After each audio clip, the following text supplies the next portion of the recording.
Test.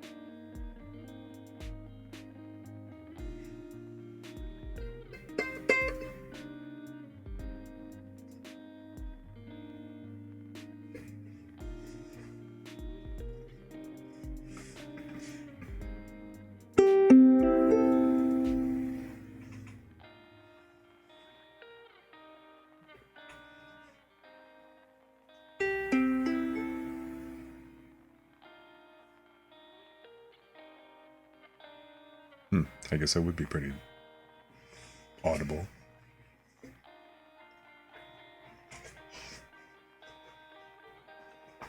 Anyway.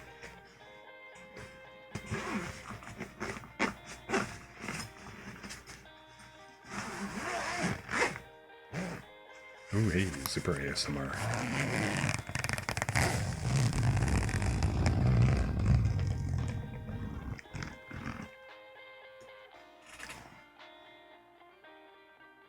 You know, that actually sounds a lot harsher than I expected.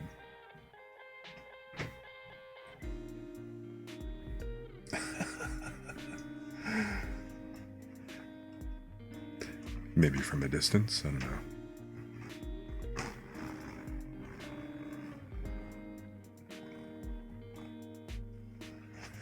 Or I don't know, maybe get closer is a little bit better.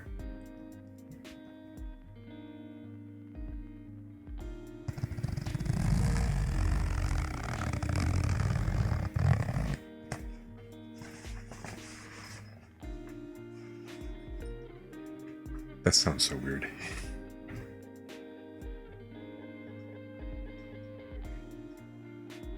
Anyway, let me go ahead and get this tweet out instead of screwing around.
And of course, I completely forgot to change the stream settings and stuff. Whoopsie.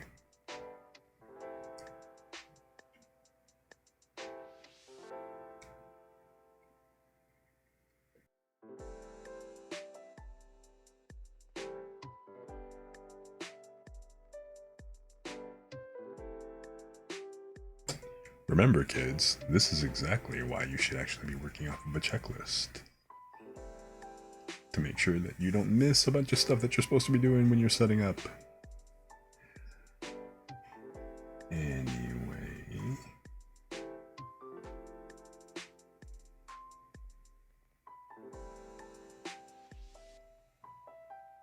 Oh, hey, look. I'm not really here. What? Oh. See? Yeah, I completely blew off checking the checklist and stuff, thinking, oh, I've got everything all set up. Big mistake. Let me get VettaTube rebooted here. Make sure that that's actually working the way it should.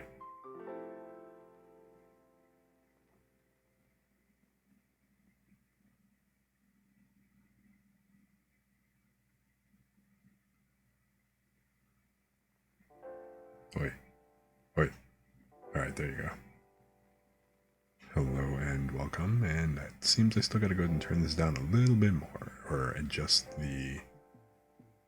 Let me tweak that a bit. I don't know, maybe I'm just talking lower today or something, or who knows. But, of course, I could also probably talk closer to the mic, you never know. And...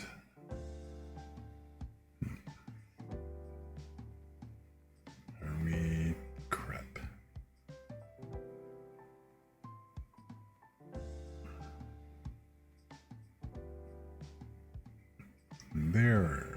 There I am. The ghost has appeared. So, hello and welcome everybody to another chill zone, where we just kind of kick back, relax, and just vibe, have a nice relaxed time, take a load off. We're all laid back here. Just nice and relaxed. Today is our Thursday reading stream, so what I'm going to go ahead and do is I will be going out and reading some sample stories, maybe a script or two, and of course if you guys pop by and you decide that you want to go ahead and listen to some sort of custom line redeem, I've got those in the channel redeems as well, where you can just come on in and drop those up. You want to hear me say something specifically for you, come on in and just simply drop a channel point redeem.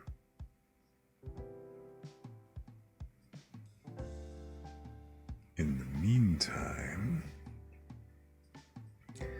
let me see here. I'd had a few things picked out that I was going to go ahead and just read, but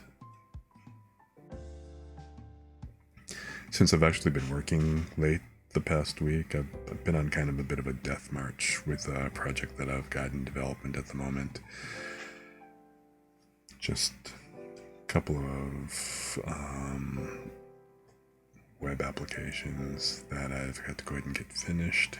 We're in like the final time crunch, so unfortunately that means that my time has actually been a little bit taken up and I haven't been able to stream as much as I'd like to. I'd like to really get back to a regular schedule, but well, frankly, a bitch has got to eat.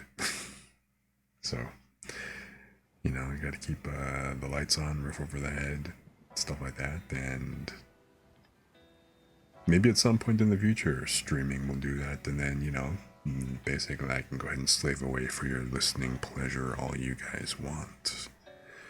But I guess until that point comes, I gotta go ahead and, like, you know, work a day job. Or, you know, I'll probably still be doing other stuff even if I am streaming. You know, I do like writing code, and I do have some other game development ideas that I have in mind as well, so I'm probably never gonna stop coding even if I do end up eventually, if ever, becoming able to support myself streaming. That would be great. But hey, well, you never know. So, But because of that, I have been well, I can't say sedentary.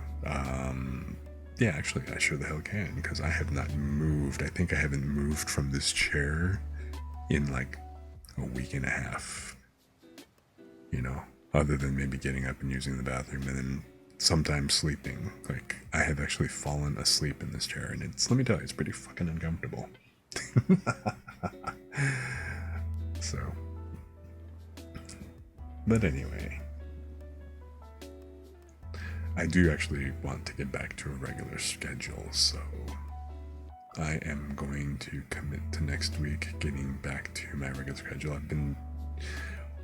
I've been saying that for a while, but at hell or high water, I'm going to go ahead and commit to that and get back to, basically coming back here and having the night to spend with you guys. So, be your nighttime host. So, or I guess daytime, depending on wherever you are on the planet. Who knows? But then again, you can always listen to the VODs and stuff. And you can listen to those at nighttime if you want to, so. At any rate, what shall we read today? You know what? Let me go ahead and check up.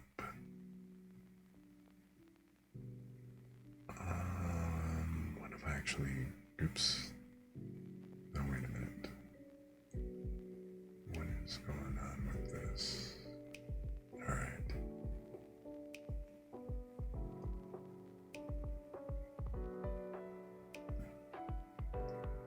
So let's see, what is... Well, number one, what the hell is taking this thing so long? Oh, you know what, let me...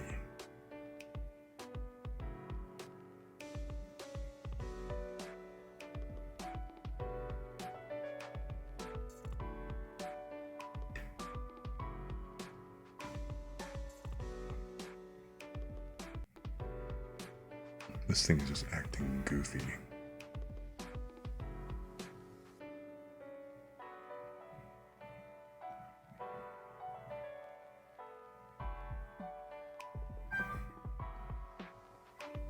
I am not sure. Oh, wow. OBS is taking up all my CPU and then some at the moment. What the actual crap, man? Although I really find that number kind of suspect. How in the hell is OBS taking up 178% of the CPU? That doesn't really... That number makes no sense. But either way, holy crap.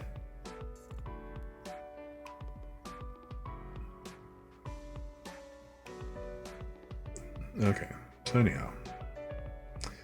I think I have read a lot, or a few of these. I won't say a lot, but what do we have?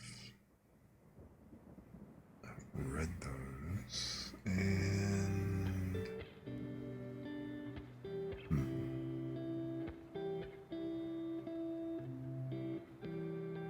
so I've been reading a lot of isekai novels. I mean, I'm not gonna lie, that's probably one of my favorite genres to read in general lately.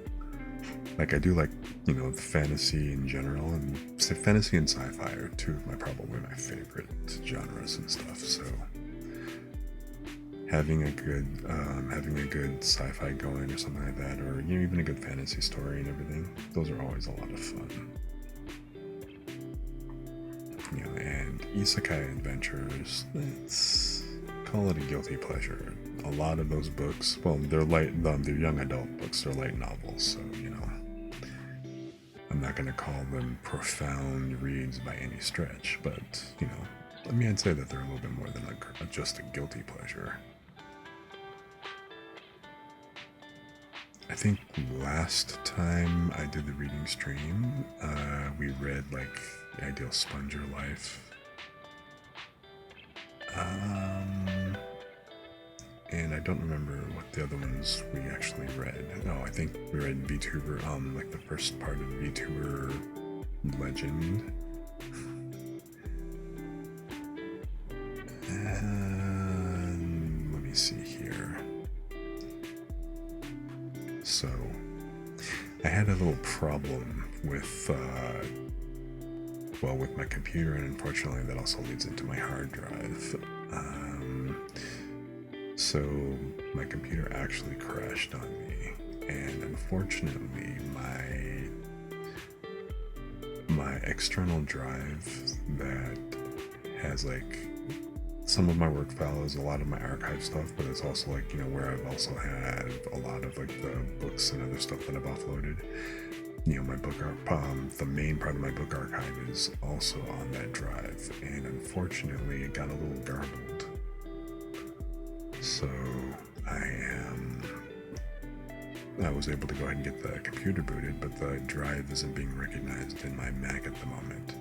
So unfortunately, I can't do anything about that. It does boot up in my old PC, so at least it's still readable. But now I have to just simply go ahead and get a new hard drive to transfer all the files over to that, so that I can go ahead and reformat that drive and everything. And hopefully I can get that straightened out and stuff.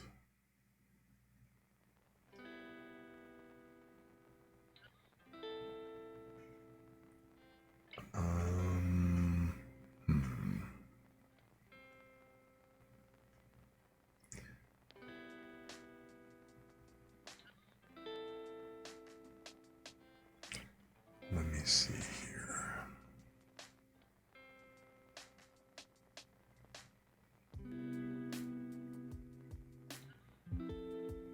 Oh, okay.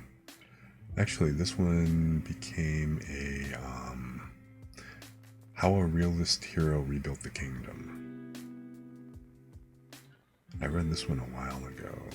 Well, not on stream, but I mean, like, it's a series that I read a while back. I haven't, you know, followed it recently. So I'm a few volumes behind, but I thought it was actually a really good series. I think after a while, if it drags on a little too long, it starts to get a little bit tedious. I mean, once you actually hit like 20-something plus volumes, the story's got to be pretty engaging in order to go ahead and keep that kind of pace up.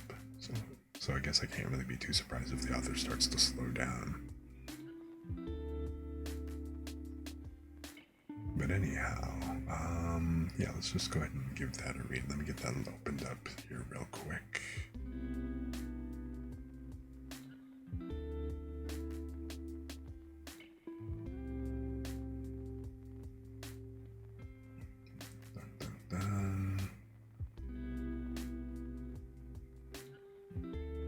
By real quick, I mean whenever my potato of a computer actually gets around to opening the damn thing.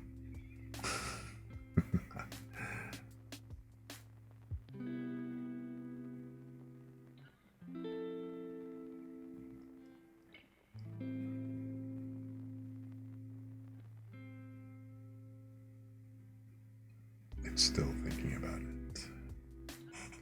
So no, really, I'm not stalling. I'm just waiting for my computer. Okay, technically, I guess I am stalling, waiting for my computer to actually finish doing its shit.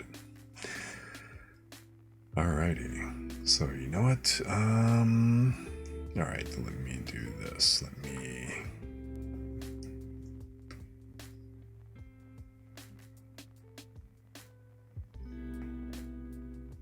just get let me go ahead and get the cover here.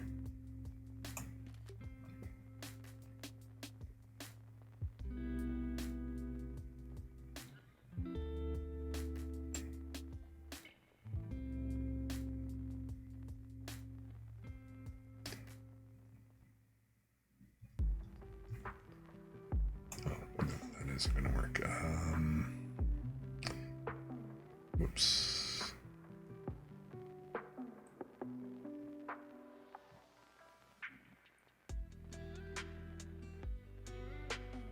So you know what?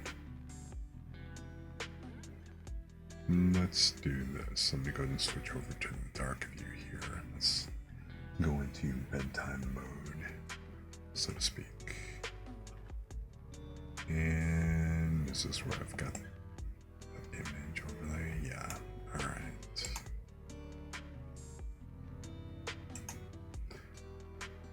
So let me go ahead and pull up the book cover.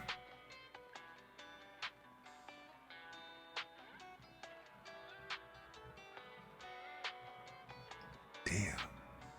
This thing's taking a long ass time today.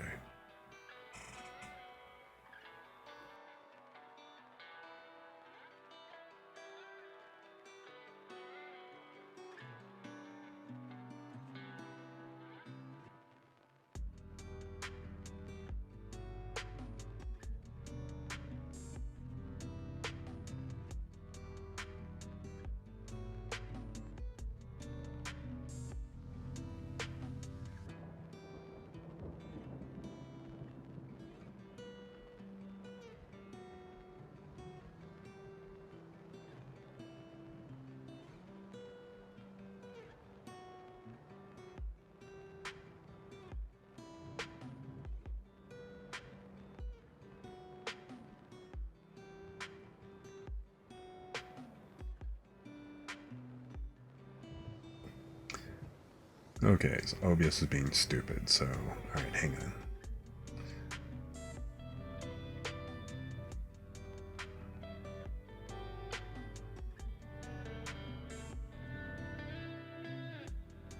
I also don't remember taking all these screenshots. Oh. I guess I must have been way early this morning or something, who knows.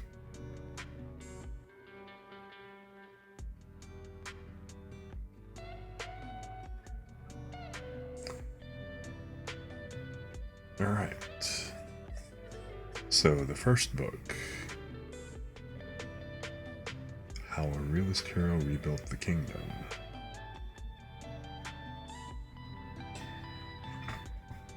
Okay, let me go ahead and hydrate and get ready, and I will just go ahead and jump in and, probably read the first section, first chapter or so.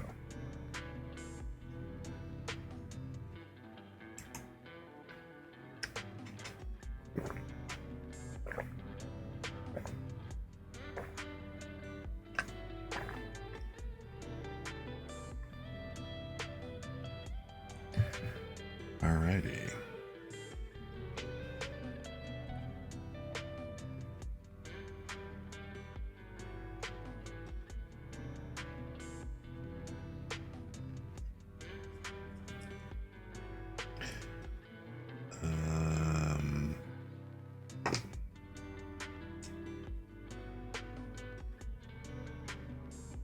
Something's not right here. What is up with my settings? This is supposed to be dark mode, not yeah, so I don't know why okay. Alright, there you go.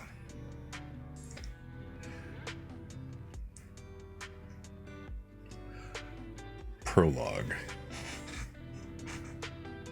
Kazuya, why do you think people build families?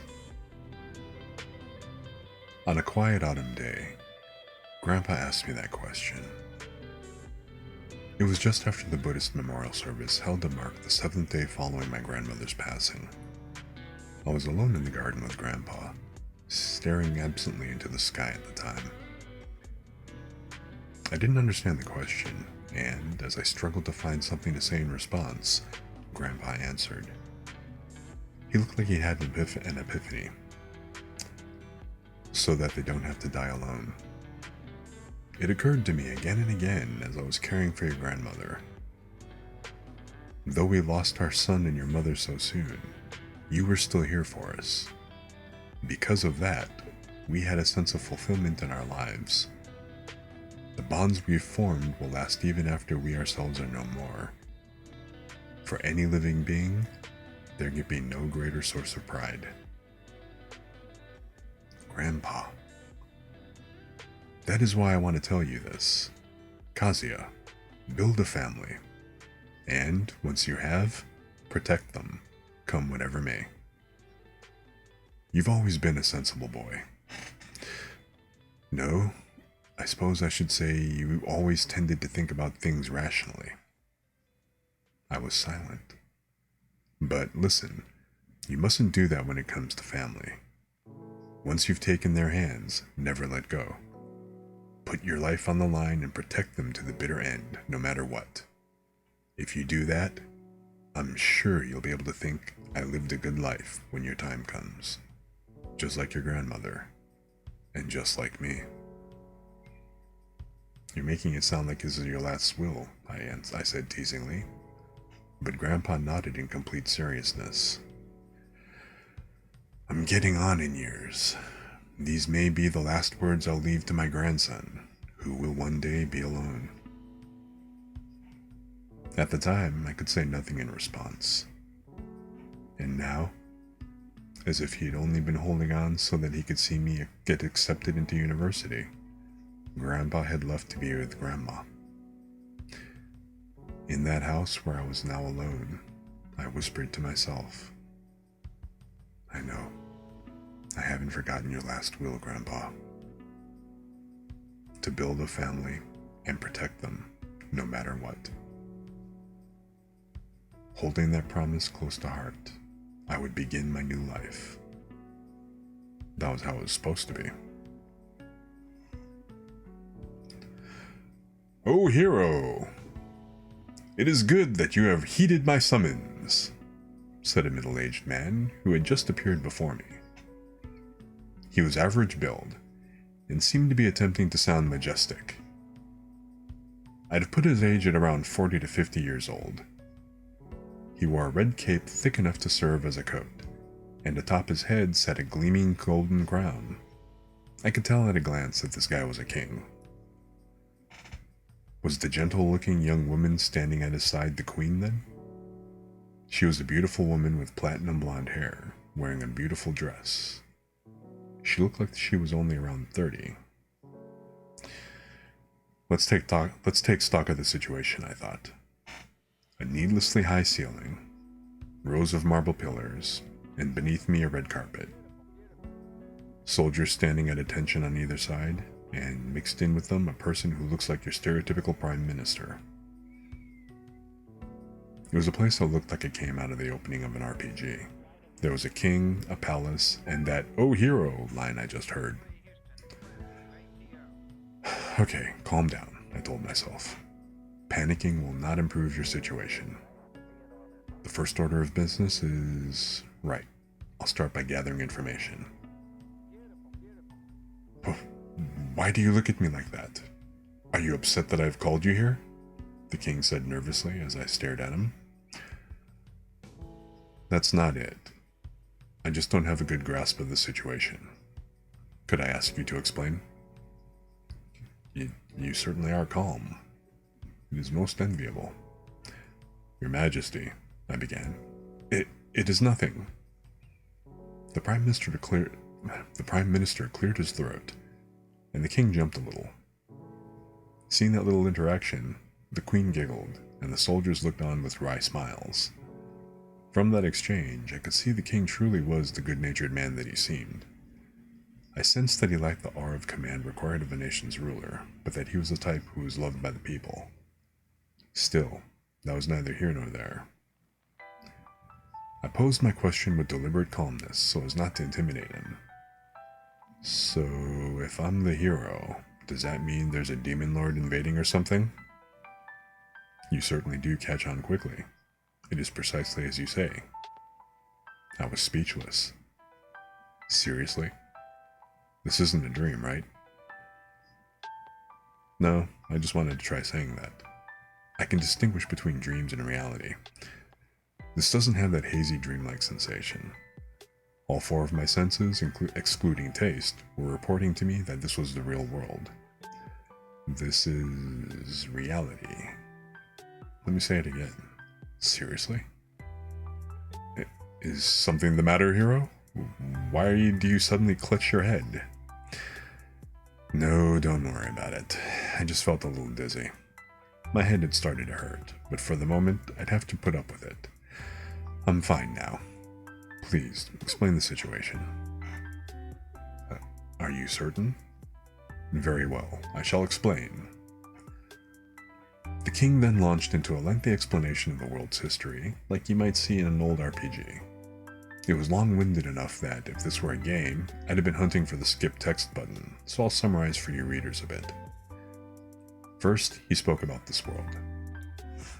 The world was made up of the supercontinent Landia and a number of islands of varying sizes. On the supercontinent Landia, there were many countries, large and small. In addition to humans, these were populated by beastmen, elves, dwarves, and dragon newts, among other races. There were countries where these races coexisted, countries where one race had preferred treatment, countries which forbade entrance to all but one race, and more. These countries took many forms and they struggled against one another for supremacy at times. However, ever since the Demon Lord's domain appeared, it seemed that all these countries had, on the surface, taken a position of mutual cooperation. Next, the king spoke about the Demon Lord's domain and the Demon Lord. About 10 years ago, in the northernmost reaches of the supercontinent Landia, a dimension called the Demon World had appeared, and monsters of many sizes and shapes had poured out, throwing the northern countries into chaos. The countries had formed an alliance and organized a punitive force to send into this demon world. However, that punitive force had been annihilated. In the demon world, there were monsters which had minimal, or some would theorize no, intelligence, as well as demons who were intelligent and also powerful fighters. The demons were the ones who had annihilated the punitive force. Furthermore, although it had not yet been verified, people whispered about the existence of a king who ruled over the demons, a demon king. After that battle, the countries had lost the main fighting forces, and none of them had the power to defend themselves against the monsters that appeared from the demon world. The demonic forces, which had until then only held the equivalent of a small country, laid waste to the northern countries and came to rule a third of the continent. This territory was now called the Demon Lord's domain. While their advance had stopped for the moment, it was said that this was because of the expansion of the front lines had spread the demons and monsters thinner, making it possible for the individual countries to hold the line against them. That didn't mean mankind had any decisive way to turn things around. In the frontline countries, things had bogged down to a stalemate. Following that exposition, the king talked about this country. This was the kingdom of Elfriden, a medium-sized nation in the southeast of the continent. It was ruled under a monarchy. It was a country originally founded by many races working together, and, though the king was a human, those of other races were accepted here without discrimination. Regardless of race, everyone held citizenship, and aside from king, they could take any job they desired. Even the prime minister, who had been complaining to the king earlier, was a half-elf with human and elven parentage. Because they did not border the Demon Lord's domain, there were far fewer monster attacks. However, the country had been weak to begin with, and the national treasury was not exactly in good shape. Food shortages had been especially bad in recent years, and that had only exacerbated the problem of refugees dispossessed by the expansion of the Demon Lord's domain drifting here. There were dark storm clouds on both the domestic and international fronts.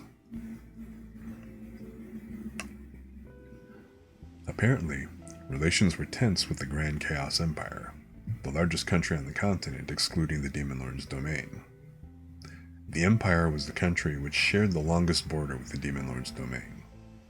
It was also the country that had directed the first invasion of the Demon Lord's domain. After their loss against the Demon Lord's domain, the Empire was apparently requesting war subsidies from other countries. To put it simply, they were requesting that countries who were far away from the Demon Lord's domain provide financial support to those which were close to it. Though these were requests, when they came from the most powerful country of all mankind, they were closer to an ultimatum. One of those requests had come to this kingdom, but under current circumstances, it would be difficult to pay. Finally, the king talked about the hero summoning which had brought me to this world. Apparently, in the request for war subsidies that came from the Empire, there had been verbiage that had said, if you are unable to pay, carry out the ritual of hero summoning which is passed down in your country, and turn that summoned hero over to the Empire. It was abundantly clear that this country had no means to pay, and perhaps that had been the Empire's intention all along. Perhaps they wanted to use a hero for his fighting potential. Perhaps they wanted to dissect one and study him, or perhaps they had no interest in one to begin with, and they merely wanted to use the kingdom's failure to respond to their request as a casus belli to invade. With no way to know what the Empire wanted, speculation had led only to more speculation, and the kingdom had become suspicious of everything. In response to their situation, the kingdom had decided to perform the hero summoning ritual. They had not yet decided upon whether to turn the hero over or not, but if they succeeded, it would at least give them a card to negotiate with. For that, they needed to respond to the request and show they intended to perform the ritual. Now that you've heard this much, I'll bet you probably already guessed that the king never thought he might actually manage to summon a hero. "Hey!" I shouted at him without intending to, and the king jumped back in fright. "I'm most sorry." "Oh, sorry," I said. I lost my composure for a second there. Even though he acts like this, he's still a king. I'll have to refrain from any further rudeness. Still, had I really been summoned by coincidence with no one really expecting anything from me? After taking a moment to calm myself, I asked the king, "So, what do you plan to do?" About what?" "The whole turning me over to the Empire thing." "That is... what should I do? It is a real pickle." The king really did seem troubled. That surprised me a little. I had expected, "The Empire is scary. Please, go and serve them for our kingdom," as he cried and begged me to do it. He looked pretty faint-hearted after all. "What is there for you to agonize over?" I asked. "You're afraid of the Empire, aren't you?" "I am afraid. That is exactly why I'm agonizing over this." "If I may interject, allow me to explain," the half-elf Prime Minister said, stepping forward. "At present, there is a clear difference in power between our country and the Empire. We simply are not in a position to say no when the Empire asks for something. While we are stuck in that situation, you are the sole lucky card that has fallen into our hands. Once we play that card, however, we have nothing left to use when negotiating with the Empire. Even if we can survive this time by doing as they say, what will we do the next time something comes up? Next time, we might only have succeeded in giving up our only card." I was silent. It wasn't hard to see what he was saying. What had happened to Northern Fujiwara after they had given up their homely card, Minamoto no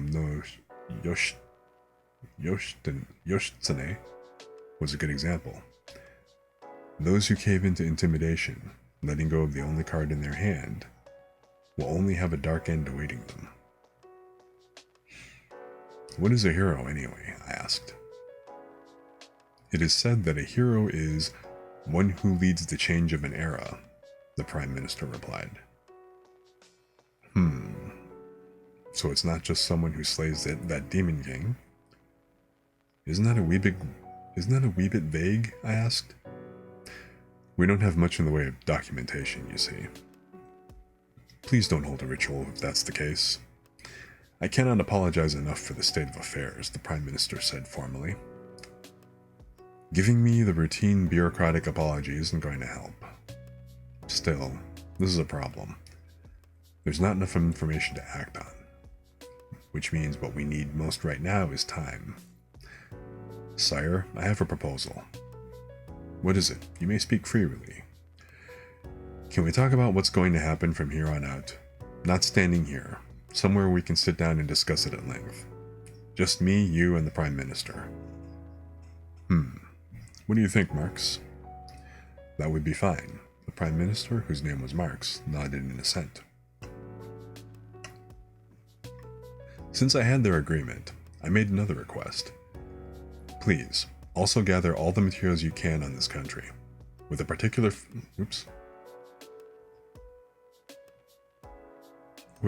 focus on the balance of payment reports, as well as materials on agriculture, forestry and fisheries, economy, trade and industry, and land, infrastructure and transport.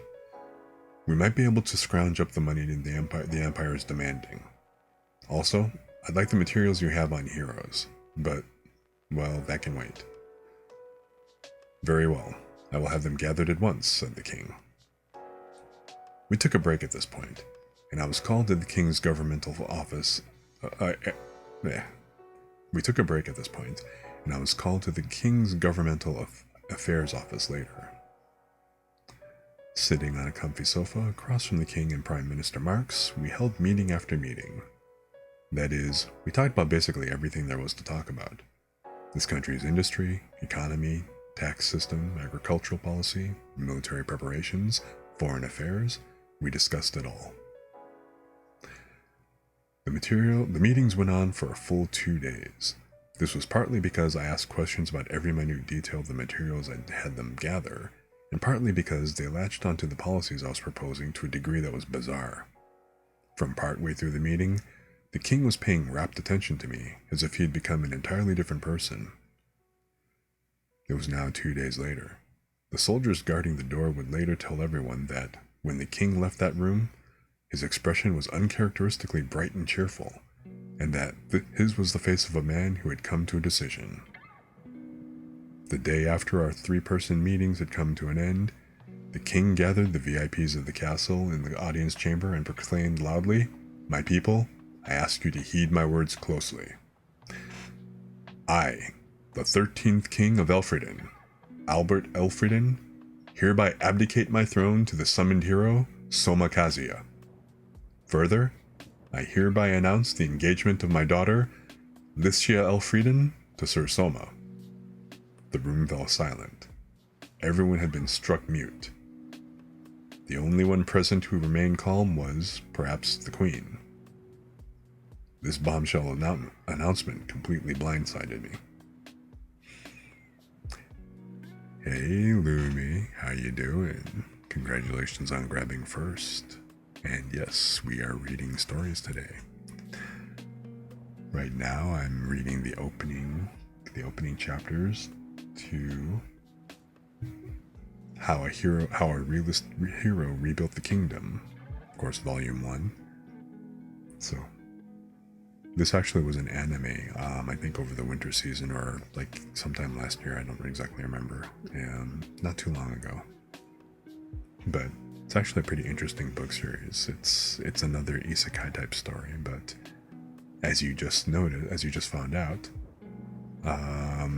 Kazuya, who after his last family happened to pass away, ends up getting summoned as a hero to a new world.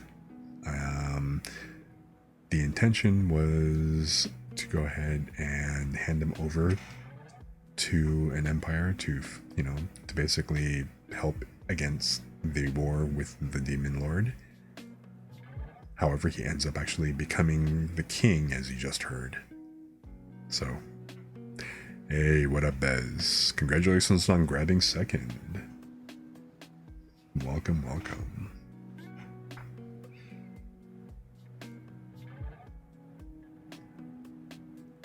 So, how are you guys doing?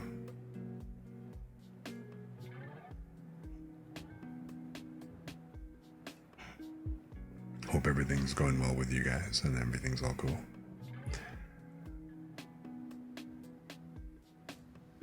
Let me just hydrate here real quick and then I'm going to go ahead and go right into chapter 1.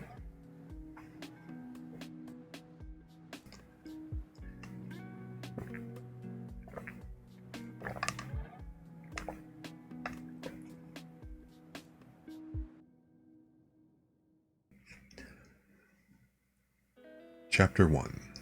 Fundraising. On the 32nd day of the 4th month in the 1546th year of the continental calendar, the throne was ceded to Soma Kasia. It happened in the capital of the Elfridian kingdom, Parnham.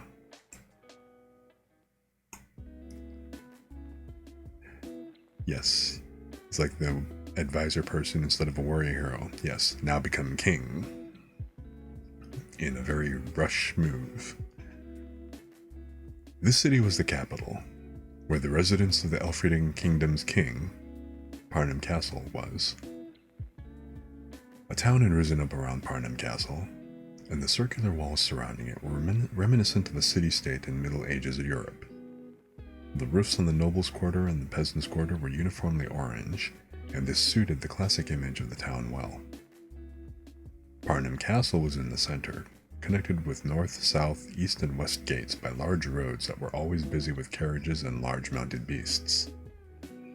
Aside from the main roads, there were also countless smaller cobblestone roads radiating out from the castle, and these small roads were connected by yet more small roads. Seen from the air, it would have resembled a spider's web, or perhaps a snowflake. These roads were lined on both sides with merchants and tradespeople, and they were always bustling. Since today was a holiday, and also the first day off since the new king, Soma, though with the crowning ceremony not yet having taken place, he was technically only acting king, had been given the throne, the marketplace was even more busy than usual. This sudden change of monarchs had caused tension in the castle town for a little while, but once they heard that the throne had been ceded to the summoned hero, and that the former king Albert had announced his abdication of his own will, and that Soma was betrothed to Princess Lycia, the former king's daughter, the confusion naturally died down. Because the former king had ruled through being loved, the rumors settled down to, well, if the king is fine, I guess it's okay. Yeah, the pressure really seemed to be getting to him. I'm glad he has that weight off his shoulders now. He'll be able to take it easy now. It's best for everyone this way. The people's interpretations of what had happened were largely favorable. It seemed the king's lackadaisical manner was in tune with the national character. Having had the throne foisted on him, Soma had worried that a resistance movement might rise against the sudden change, but he was a little let down when that never happened. Regardless, it was another peaceful day in Parnham as people of many races went about their business. As if cutting through that peaceful afternoon, a white horse galloped down the cobblestones. The horse was spurred on by a beautiful young girl in a red military uniform that looked like it could have come out of the Rose of Versailles. She was 16 or 17 years old, with fair skin and platinum blonde hair that streamed behind her in the wind. Her tight-fitting uniform accentuated the well-balanced lines of her body. A beautiful girl riding a white horse made for a picturesque scene in its own right. The people she passed on her way let out gasps of admiration, which turned to cheers when they realized she was their country's princess. "Congratulations on your betrothal, princess! We wish you happiness!" The people sent her warmest regards, with no idea how she herself felt about the matter. Of course, it was... It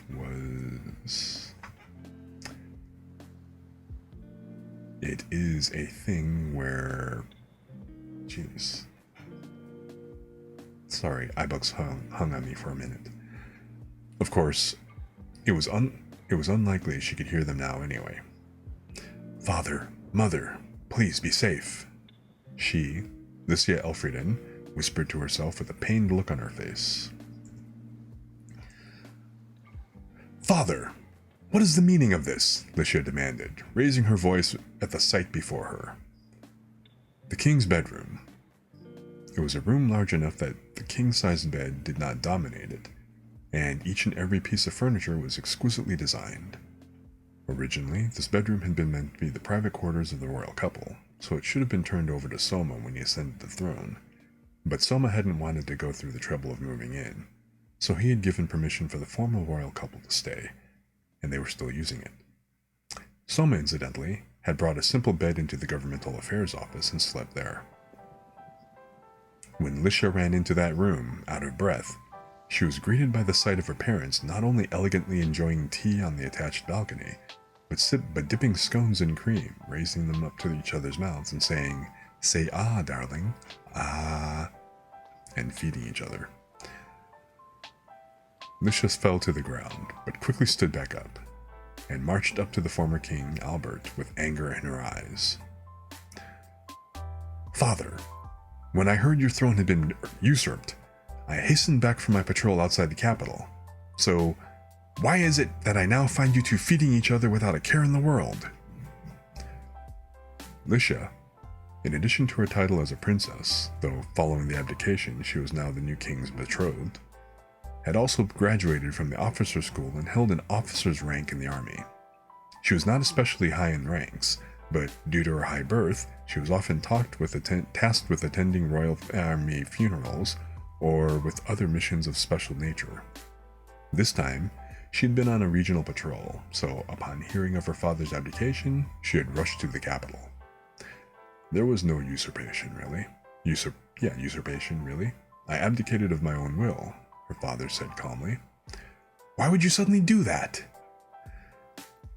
"I had become certain that that man would make a better king for this nation than I. This is a decision that I came to as the one entrusted with the country, and I take full responsibility for it. I will tolerate no objections." In that one moment, Lisha saw the dignified authority of the man who had, until just recently, carried a nation on his shoulders, and found herself unable to object any further. Ugh. "But how could you decide my engagement without even consulting me?" "You may discuss that between yourselves. The betrothal was something I forced on him to begin with. If you do not want it, I doubt Sir Soma will force the matter." "Mother!" Lisha shouted. She turned to her mother for help, but Alicia just smiled. "Meet Soma for yourself first. This is your life, so you must decide what you will do with it yourself. Whatever your decision is, we will respect it." With not even a straw to grasp on, Lisha's shoulders slumped. She departed the room of the former royal couple and walked quickly across the palace. It had been some weeks since she had left this palace for her regional patrols. Something about the palace she had been away from for a few weeks caught her attention. Many of the servants were running around. The guards, the maids, the bureaucrats, even the ministers. Everyone was running. The sight of pudgy ministers running about and gasping with sweat beading on their foreheads was so surreal that she could only stare dumbfounded. It hadn't been like this before. The castle she remembered had been a place so relaxed that it felt as if time just flowed slower there. The maids, the ministers, everyone would walk slowly, and it was so quiet you could hear the palace guards training in the courtyard. You could hear the palace guards training in the courtyard from anywhere in the palace. Hadn't Lisha joined the officers' academy because she'd been sick and tired of that atmosphere? But what now? No matter where she went in the castle, the sound of footsteps echoed. Lisha called out to one of the maids who was rushing past. "Can I have a moment?" "Why, princess, how may I be of service?" the maid asked slowing. Everyone in the castle seems to be in an awful hurry. Is there something happening? "No, nothing in particular." "Are you sure? It felt like everyone was rushing to do something." "I am." "Ah, but perhaps it's our new king's influence. When we see how that man works, it makes us feel bad if we don't work too. I couldn't stand to be slow myself either. Ha! I'm in the middle of something right now, so I will take my leave." I see. Do your best." As she watched the maid speed off, Lisha was dumbfounded. For him to make even the maids feel this way, just how hard does the new king work? Just what kind of guy have I gotten myself betrothed to? Lisha found herself wanting to bury her head in her hands all the more. At last, she came to the king's governmental affairs office. When she opened the door, the first thing that she saw was a mountain of paperwork. On a desk large enough that 2 fully grown adults could have slept atop it, the papers were piled high and looked ready to spill over. That was not all. When she looked around, she saw a number of bureaucrats sitting at another long table, fighting a losing battle with yet more bundles of paperwork. As Lisha stood there dumbfounded, a young man spoke to her from the other side of the mountain of paper. "You, whoever just came in." "Huh? What?" Snapped back to her senses, Lisha had let out a strange cry, but the speaker didn't seem to care at all. "Can you read? Can you do math? Don't mock me. I've certainly been taught that much." "Well, perfect. Get over here and help me with the work." "Just who do you think you are, asking me to help? Just do it. That's a royal order." Saying this, the person behind the paper mountain stood up. Now, finally for the first time, the two came face to face. This was the meeting between the new king Soma and his betrothed, Lisha. Lisha would later describe her first impression of him as a young man with tired eyes. I keep saying Lisha. I guess I should be pronouncing that Lycia. It's been a minute since I've read this.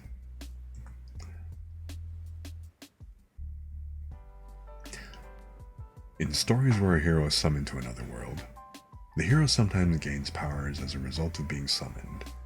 It seemed the people in this world all had some ability to use magic, and so where was the harm in hoping I might have gained the ability to use magic too? Technically, I had been summoned here as a hero. So, right after I had the throne ceded to me, some priestly-looking guys carried out an inspection of my abilities. Apparently there were various types of magic that people could use, and they had devices that could test it. This one kind of looked like a stone slate. When a person touched the slate, that person's magic type and abilities were displayed in that person's head. Not even the people of this world understood the principles behind how it worked, but it seemed there were a fair number of these sorts of out-of-place artifacts in this world. So I got my diagnosis, and here was the power I'd gained. The power to transfer consciousness into an object and manipulate it. It was an ability that let me transfer my consciousness into objects I touched, and I could manipulate up to 3 of them simultaneously. It sounded more like a psychic power than magic, but the lighter the object, the more freely I could control it. I could get an overhead view of whatever I was controlling as well. What was more, in addition to my own consciousness, I could have that object move under an independent consciousness as well. Using an object as a medium like this, I could think about multiple things at the same time. While there was the limitation that I could only move around things close to me, being able to make things move around at will was neat. Like I was triggering a poltergeist effect. So that was why I named my ability Living Poltergeists. Sounds like I had a case of middle school syndrome, maybe. Having gained my Living Poltergeists, one thing immediately came to mind. This is going to be so useful for doing paperwork. Yeah. Copying my consciousness into 3 pens, I could review multiple documents simultaneously with parallel thinking, and by manipulating those 3 pens, I could sign off on them. Man, ever since I learned I had this ability, I've gotten so much more work done. Actually, without that ability, the giant mountain of paperwork that had piled up in the confusion since I'd been given the throne would probably have buried me in an avalanche by now. Yeah, I know what you want to say. I get an ability, and it turns out to be mostly good for handling desk work more than smoothly. While I was getting good use out of it, whenever I thought about it as a hero's power, I could only think, how did things turn out like this? I mean, even if I hadn't gotten super powerful magic that would let me take on hordes of enemies at the same time, I'd have liked some defensive magic that would at least let me protect myself. Well, wishing for things I couldn't have wasn't going to get me anywhere. and it was, as a matter of fact, a useful power to me. Today, as usual, I was fighting the mountain of paperwork with my living poltergeists. While I was doing so, someone entered the room with a thunderous noise that sounded like they'd tried to kick down a perfectly good door. When I peeked through a gap in the paper mountain, I saw it was a young woman in a military uniform. Doing paperwork in another world. Mm-hmm.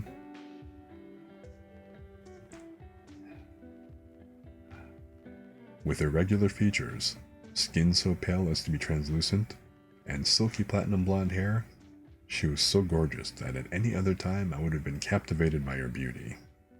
However, having pulled 3 consecutive all-nighters, I saw not a beautiful girl, but just a new source of labor. After calling her over and practically forcing her to sit next to me, I pushed 2 stacks of paper in her direction. Please compare these 2 sets of documents and look for places where the values or the number of items don't agree and mark them. Huh? What? What kind of work is this? What, you ask? Digging for buried treasure, that's what, I explained to the perplexed girl in uniform. For unaccounted for expenditures, to be precise. One pile is requests for budgetary appropriations, the other is income and expenditures reports.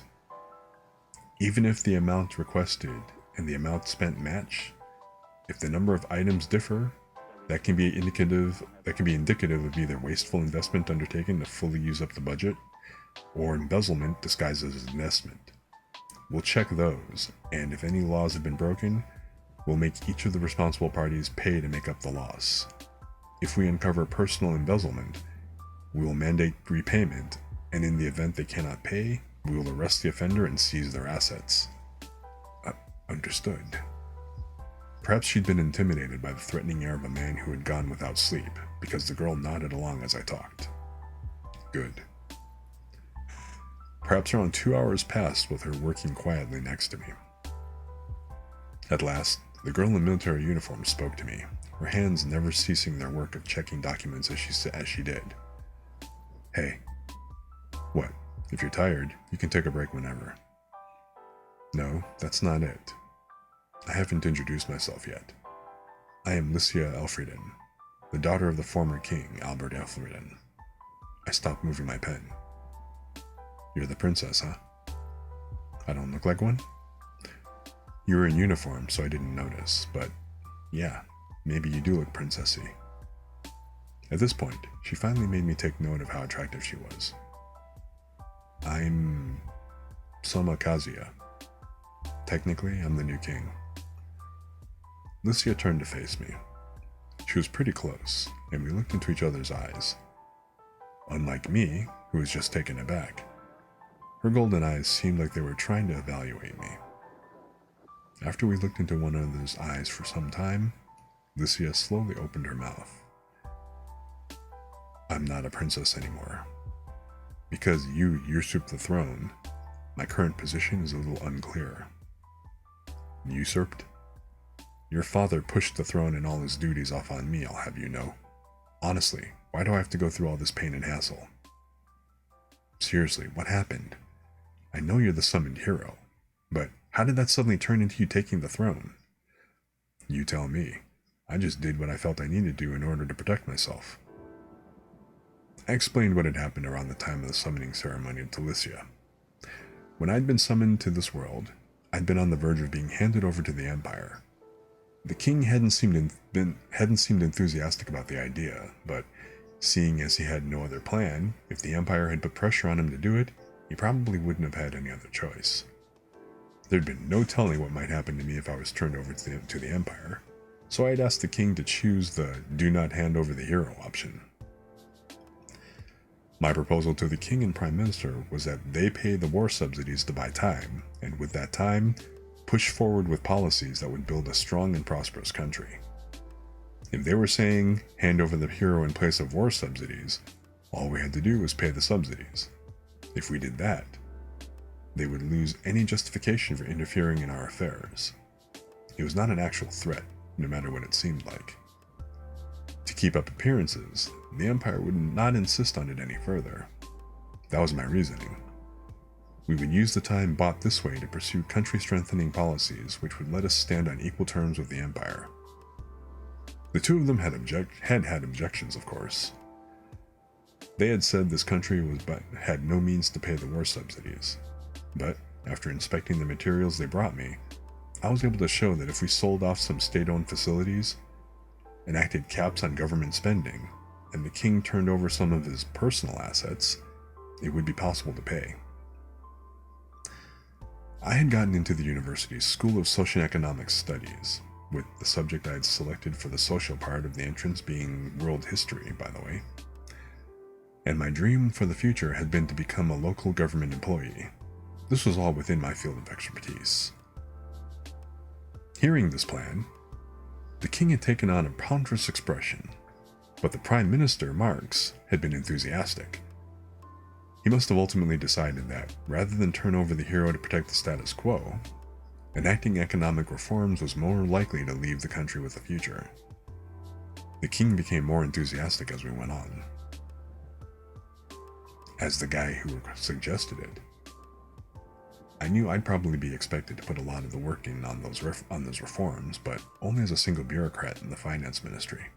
That was what I'd thought. And then he pushed the throne off on me. Well, sorry.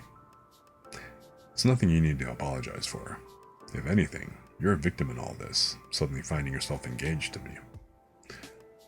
Well, yeah. Wait, huh? Which of us is higher rank now? Do I need to be super polite and formal? She looked unsure of whether she should speak to me as a commoner would to a king or as a princess who was a candidate to be queen. We can keep it casual, I guess, I said. Sure. Also, don't worry about the betrothal thing. I'm just holding on to the throne for now. I'll probably quit this whole king gig in a few years anyway. Huh? Why? Because I only ever planned to work hard enough to earn the subsidies for the Empire so that I wouldn't be turned over. Now that I've been handed the throne, I'll do enough to get this country on the right track, but after that, I'll leave it to the people of this country to handle the rest. Of course, we can tear up the engagement then. I gave Lucia a reassuring smile.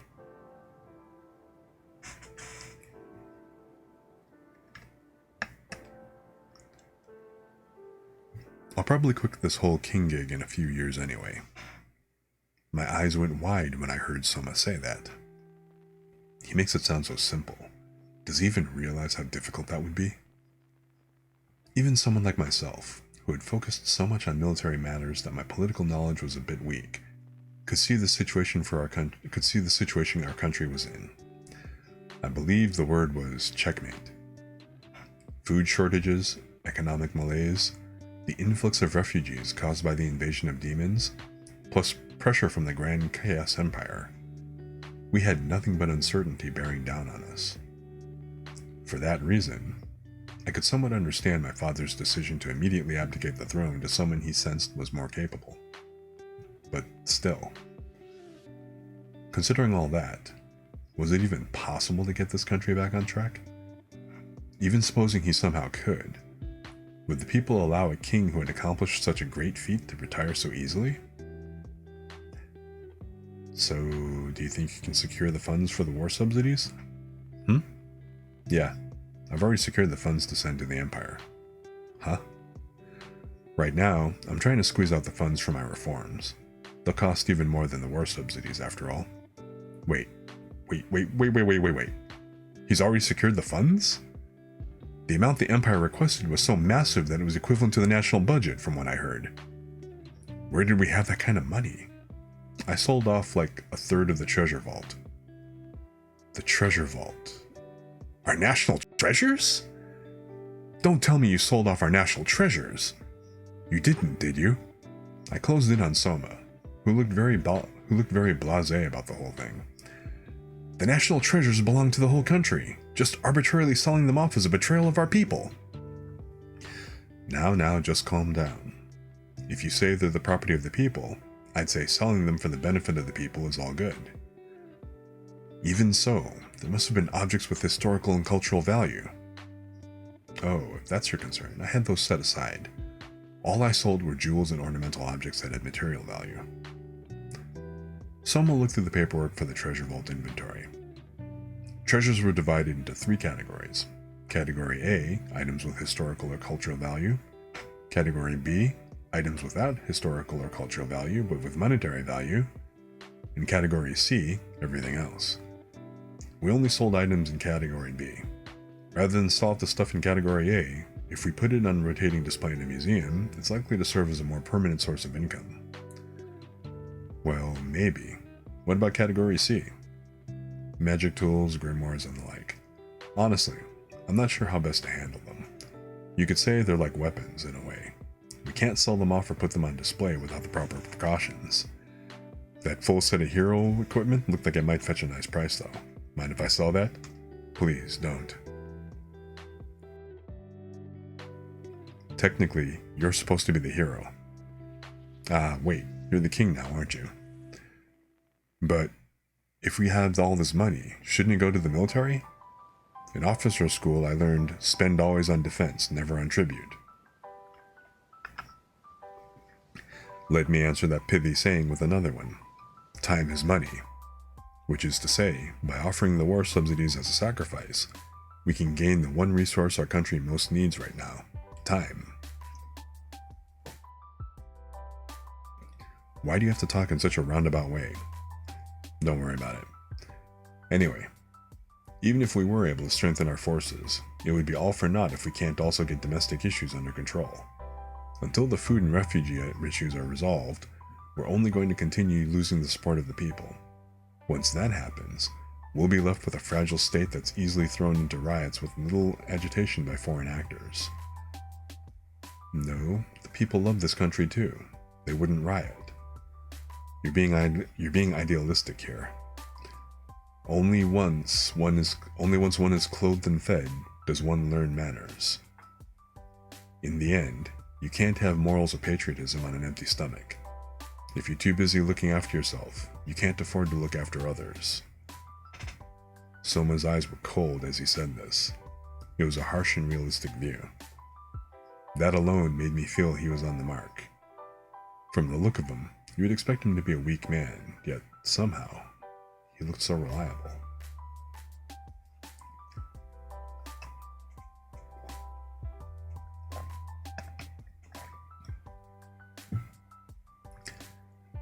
After spending another day, I was finally able to secure a certain amount of funds. While I wasn't exactly flush with cash, I would have the money I needed for my reforms for the time being. I managed to extract all of this money from just my direct holdings, without having to touch the 3 dukedoms, so I'd have liked more praise for that at least. Looking around the room, it was a disaster. Bureaucrats were passed out on their desks. Others were leaning back asleep in their chairs, their faces looking skywards. On the sofa, Lucia had lain down and was snoring softly. I moved over to her quietly, sat on the sofa's armrest, and watched Lucia sleep. In the end, this girl had stayed up until close to dawn helping me with my work. Even though she must have wanted to say a thing or two about being forced into an engagement with me. I patted her sleeping head.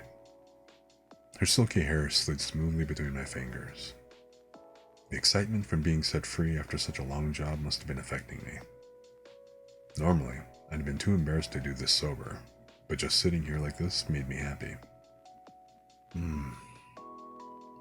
Lucia groaned, so I pulled my hand out of her hair. The next moment, Lucia opened her eyes and sprung up. Maybe she was still a little groggy since she was looking around all over. With a wry grin, I bid her good morning. Good morning, Lucia. Morning? Huh? Did I fall asleep? We've hit a good stopping point now. Do you want to go back to sleep? Oh, no, I'm fine. What about you, Soma? You haven't slept, have you? It looked like she was fully awake. I was happy to see her showing concern for me, too. Lifting myself from the armrest, I stretched my arms wide. I plan to have a good long rest after this, but could you come with me for a bit first? Where to? For a before-bed walk, I said.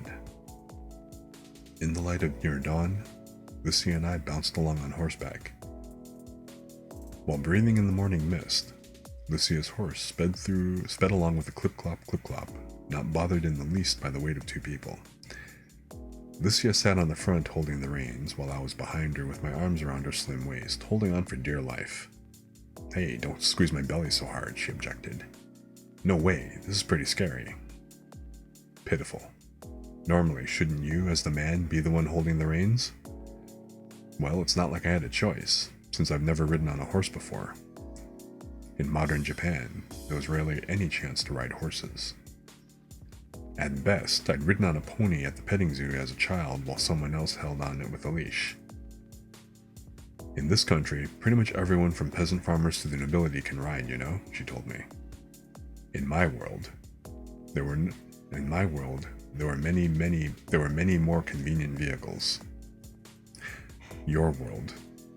Tell me about it, Soma. Did you leave behind any family, a lover maybe, in the other world? Lucia asked me hesitantly. Was she trying to be considerate of my feelings? No, Betty. My last relative, my grandpa, just passed away the other day. Yeah. I'm sorry. It's nothing to apologize about. Grandpa had had a full life. That's why, well, nobody's waiting for my return, so I guess I don't feel the need to go back in any hurry. Oh, you don't. Lucia seemed somewhat relieved. As we talked, the horse kept clip-clopping along. It was around 6 in the morning, maybe. The time when people finally start to stir. As we passed through the shopping street, no shops were open yet, and there was almost no one out. Passing through the castle town, we reached the wall that went around the capital. We came up to a massive gate, the likes of which I'd only seen in foreign fantasy films. And after speaking to the guards there, we went outside through a small door beside it.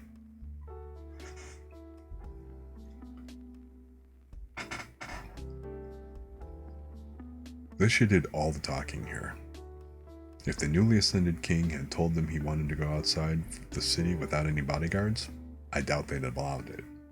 So Lucia, who held an officer's rank, told them, "I've been dispatched outside by order of the king," and played it off as part of her duties.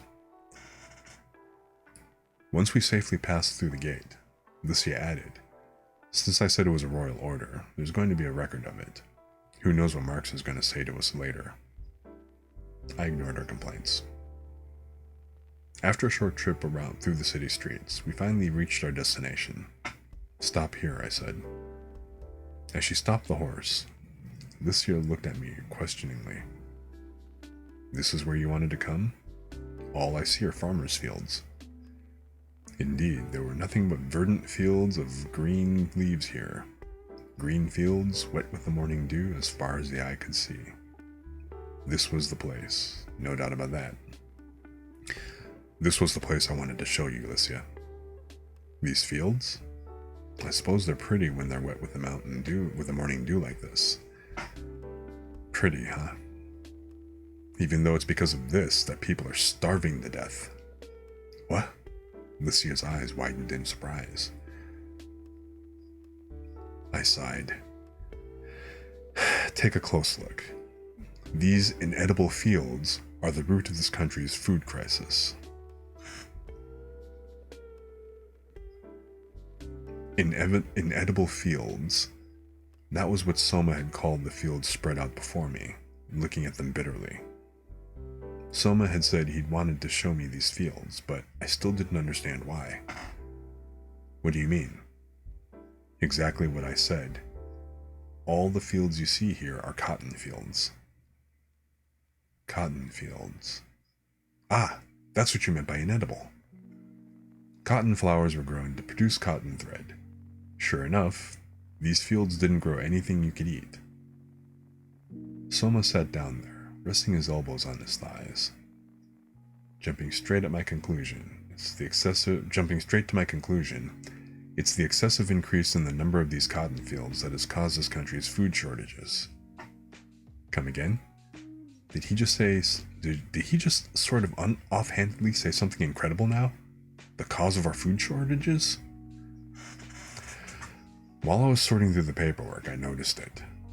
With the expansion of the Demon Lord's domain, the demand for clothing and other daily necessities has skyrocketed. Of course, the demand for the raw materials has shot up too. With the selling price of cotton flowers rising, and being able to sell as much as you can produce, the farmers have entirely stopped growing the food crops they had produced up until that point. Crops grown to sell to others instead of to eat are called cash crops. Which is to say, our farmers have turned to growing only cash crops, which has led to a lowering of this country's food self-sufficiency rate. I was speechless. The cause of this country's food shortages. I had always just assumed it was bad weather, or that our country had just had poor soil to begin with. Here was a concrete reason, and yet I, who had lived in this country for more than 10 years, hadn't seen it. Meanwhile, Soma, who had been summoned here only a few days prior, had managed to. If I were to go a bit further, I could say it's the cause of this country's poor economy as well. When the food self-sufficiency rate drops, you have to import from other countries to avoid starving. However, imported food involves transportation costs as well, so the price of food rises. That puts pressure on household budgets, but you can only what the? However, for whatever reason, iBooks is it seems to skip or flip a page after I turn one every now and then. So, that puts pressure on household budgets, but you can only cut food costs so far. If you don't eat, you'll starve, after all. Of course, if you're going to trim the fat somewhere, it's going to be in non-essential and luxury goods. This change in spending practices is causing a downward spiral in the economy. What had I been looking at? Had I just been a private citizen, it would have been fine to just laugh scornfully at my lack of insight. However, I was a princess. The ignorance of those at the top kills those at the bottom. I'm a failure as a royal. I lost all strength, falling to my knees there. In all my life, I had never so keenly felt a sense of powerlessness as I did now. Seeing me like that, Soma let out and then, scratching his head before resting his hand on my head. Don't let it get you so down. We've secured the funding we'll need. It's not too late for agricultural reforms. What are you planning to do? Place limits on the growth of cash crops, bring back the growing of food crops, and improve our self-sufficiency rate. The country will pay subsidies to help support that transition. First, we'll replant the fields with beans, which will have a wide range of uses, and potatoes, which are resistant against famine. And over time, I'd like to increase the number of paddy fields. After that, Soma spoke eloquently of his plans for agricultural reform. He used a lot of words like paddy fields that were unfamiliar to me, but as I looked at his face and profile, he seemed so radiant. I felt I could understand why my father had abdicated the throne to him. He was what this country needed most right now. We had to do whatever it took to keep him tied down here. Our betrothal had probably been meant as another chain with which to bind him. I guess I can't afford to be upset about the engagement being decided without my input. Soma had said that once he got the country on track, he would return the throne. But we couldn't let him do that. It would be a loss to the country to have a man of such rare talent leave. It needed to be prevented at all costs. He says he has no family in his old world. If I were to become his family here, could I keep him in this country? I wondered. As his fiancé, if I could just make the marriage a fait accompli. Wait, the best way to make it a fait accompli would basically be doing that with him. The thoughts that came to my mind left my face flushed red. So in the mountains we'll... Hey, Licia, you listening? Why, yes, I'm listening. Your face is all red, you know. It's just a sunrise. Think nothing of it. My cheeks were on fire. I was ready to just die of embarrassment. From there on, I don't think I heard a single word of Sona's explanation. Yes, can't import all food either without going broke. Exactly. So, it's kind of interesting because in a lot of ways, the writing of this series kind of reminds me a little bit of Wolf and what was the name of the Spice and Wolf? You know, the one with like the merchant and then the wolf and then the wolf deity. But it had like a lot of like, you know, talk about economics and merchant stuff, and that's actually quite a bit of this book and kind of how things kind of roll around in this. It's a good series, and it's not just all about economics and everything. It's actually it's a really interesting read, which I guess if you'd seen the anime, they did a pretty decent abridgment. So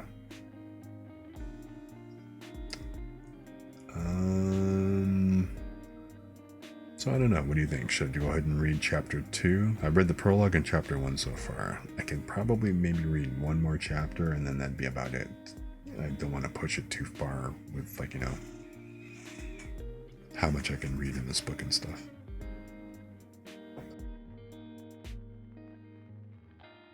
But I don't know. What do you guys think of the story so far?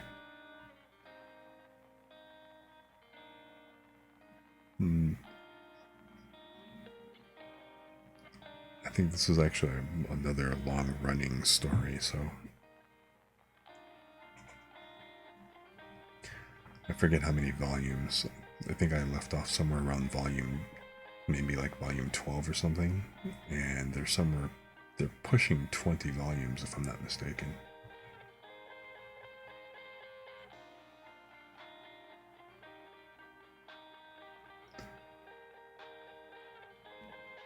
Oh, it might be about 16 or 17 at this point. But yeah, I left off at around volume 14. Yeah, the last volume I read was volume 13, so I'm a couple behind.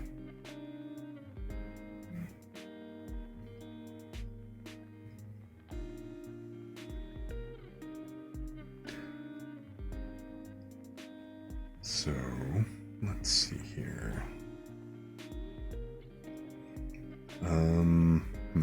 There's 49s.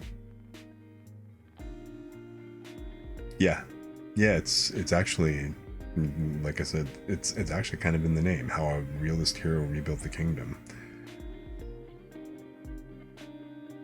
I mean, it's not about hero is a massive fighter who goes off and, like, you know, goes off to fight to war and everything. It's actually it's more like it's more like hero hero from another world actually gets isekai kind of into a kingdom building sim. Only it's not a sim. So he really does have to go ahead and rebuild, like, the kingdom from scratch in the crap state that it's in. So in that regards, it also kind of reminded me of the other story that I'd read here about the kingdom, Magic Kingdom of Landover. Magic Kingdom for Sale. It kind of reminded me a little bit of that in that regard. Dude becomes king of a defunct kingdom, although this kingdom's not nearly as defunct as the one as Landover was.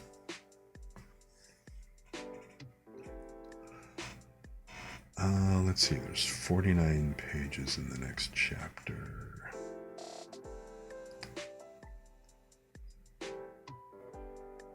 It is. I actually got to go ahead and post that up on... I need to get those VODs posted up onto YouTube and stuff, because I think they've already expired here on Twitch. But yeah, I read that about a month or so ago.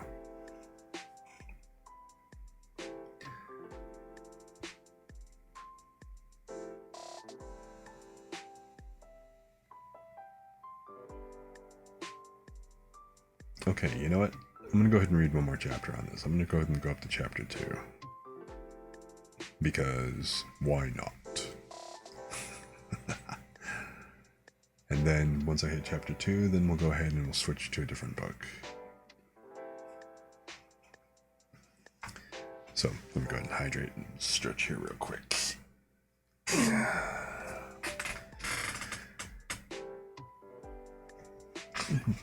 Actually,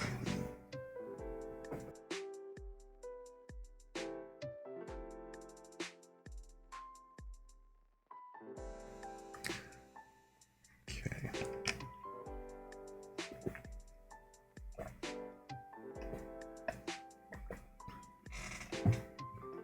By the way, if you are not familiar with it, and you know, doesn't sound like it, but Magic Kingdom for Sale was a book by Terry Brooks, and it was back in, I think I want to say that one was like, the first book was released in 1987.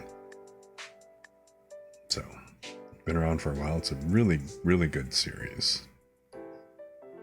There's like at least, I think, like 6 books, if I recall correctly. I don't remember. It's been so long since I've actually read the whole series. I actually started rereading it again after I read it on stream.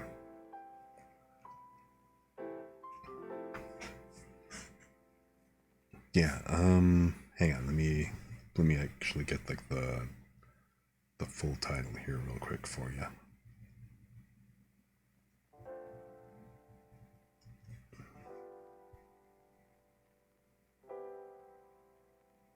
Oops, it's not the window I wanted.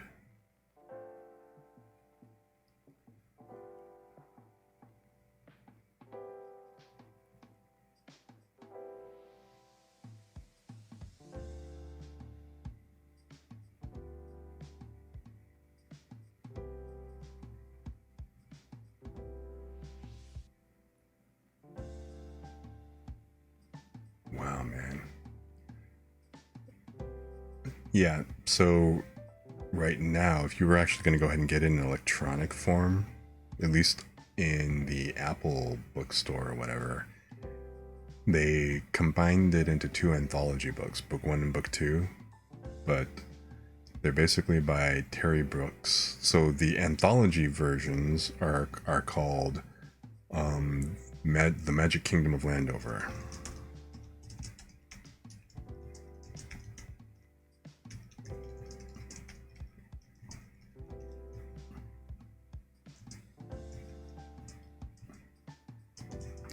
So that's the anthology versions of those. And I believe in each one of those books, there's 3 books a piece. I only have bought book 1. It's like right now the thing is, they're like $13 on, you know, in the bookstore or whatever. Oops. And I shouldn't have opened this because now my computer is being a potato. But the first 3 books in, you know, that are in the volume 1 of the anthology. So book 1 is Magic Kingdom for Sale, sold. Book 2 is The Black Unicorn. Book 3 is Wizard at Large. And then I believe the other 3 books are in volume 2 of the anthology. So, but yeah, totally worth, I mean, if you like that kind of story and stuff, it's absolutely worth checking out. It's pretty cool. I love those, like, you know, back in the, actually I can't quite say back in the day, because even though, like, you know, it's been out like since like about 1980, like around 1987ish, I think was when the first book was released. I actually didn't wind up reading it until like about 2000, because my girlfriend at the time happened to have those in her library, and I just soaked them all up like a sponge because they were just that cool. But anyway, so I'm going to go ahead and continue on with chapter 2. of how a realist hero rebuilt the kingdom.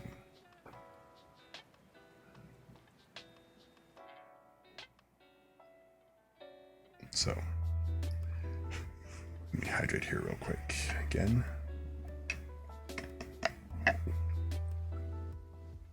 Chapter 2. Start from X. The technology in this world was kind of all over the place. On Earth, technology had moved like this. From manpower, to the water wheel and windmill, to the steam engine, and then on to the combustion engine. It was a series of incremental advances.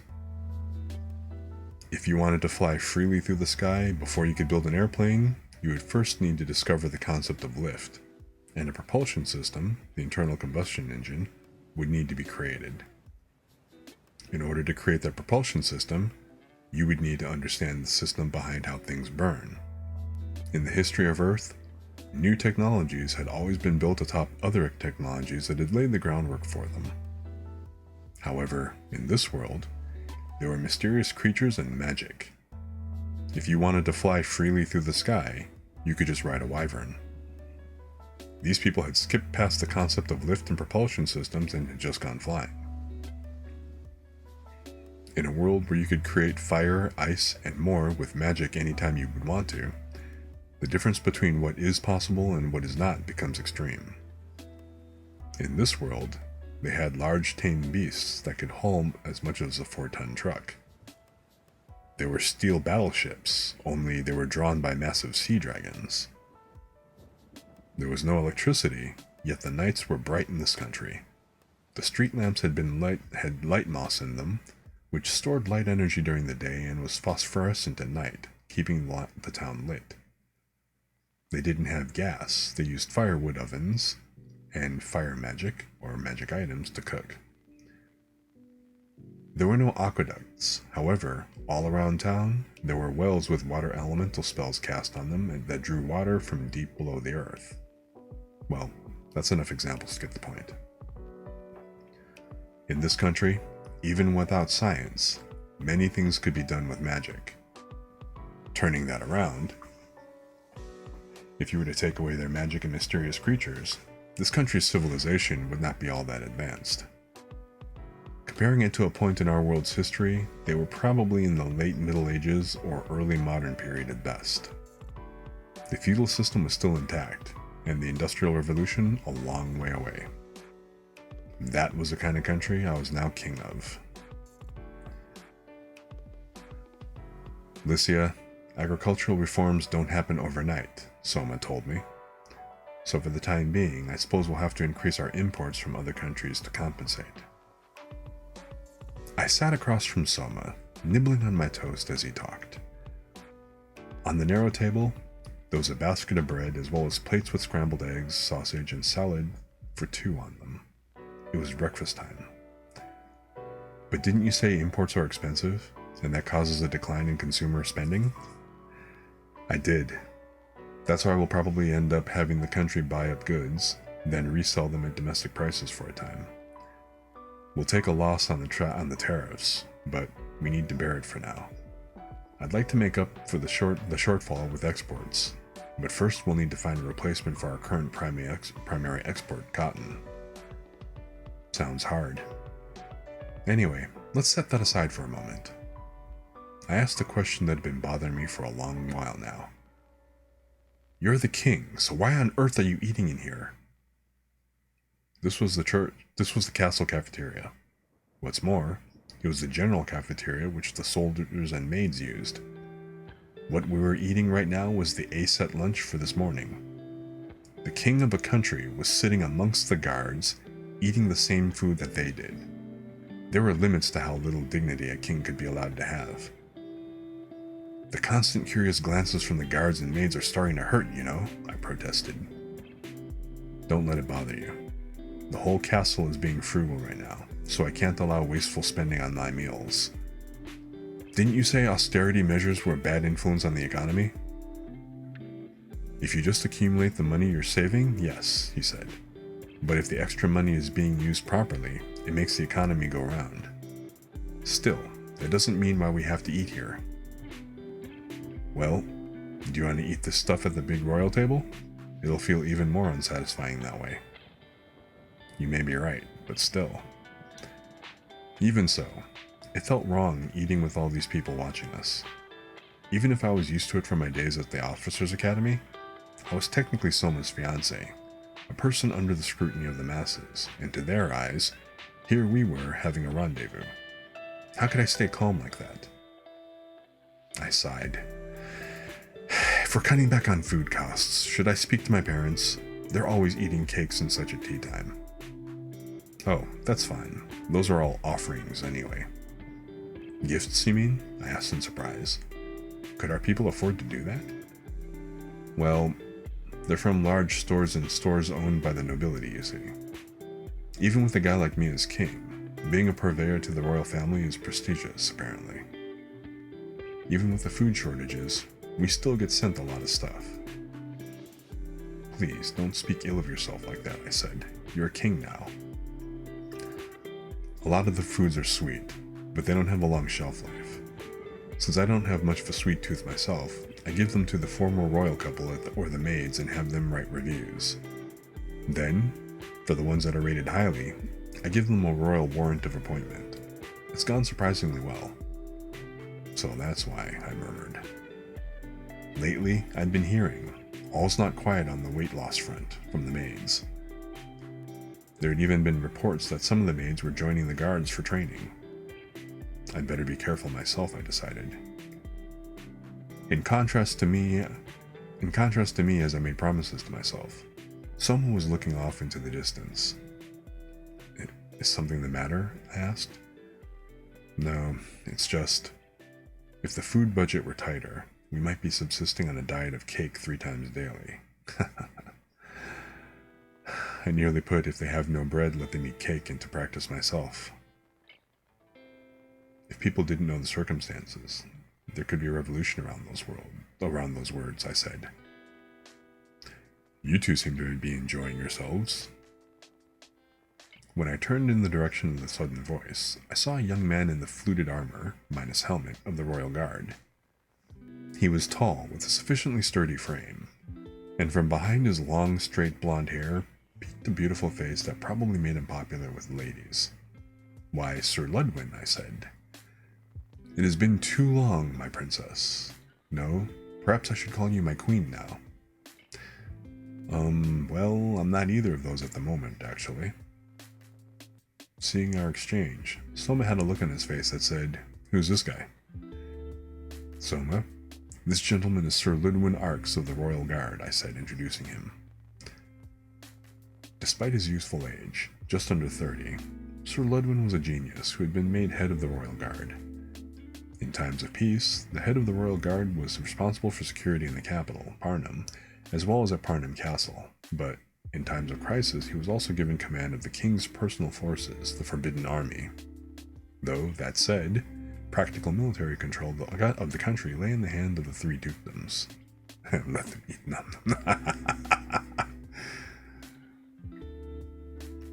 The 3 dukedoms referred to the 2 dukes and 1 duchess who held control of the land, sea, and air forces. The current holders of the 3 dukedoms were as follows. General of the Elfridan Kingdom Army, Duke Jorg Carmine, a beastman with a lion's mane. He commanded his troops with the intensity of a raging fire, striking fear into the hearts of our enemies. Admiral of the Elfridan Kingdom Navy, Duchess Excel Walter, a sea serpent descended from pirates. She was an incredible woman, adept not only at fleet battles but also in politics. General of the Elfridan Kingdom Air Force, Duke Castor Vargas, a dragon newt. He was king of the skies and leader of the stars of the Royal Army, the Wyvern Knights. In exchange for swearing fealty to the kingdom, their families were allowed to hold territory, duchies, within the kingdom, where they were given self-rule. At the time of the kingdom's founding, this kingdom having been created by the coming together of many races, the system had been put in place to protect their races from friction with the others. However, even now, with all the races living in harmony, The system still remained in place.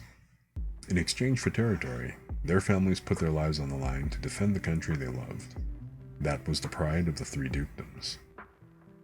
However, at present, the three dukedoms had taken their forces and were secluding themselves in their own territories.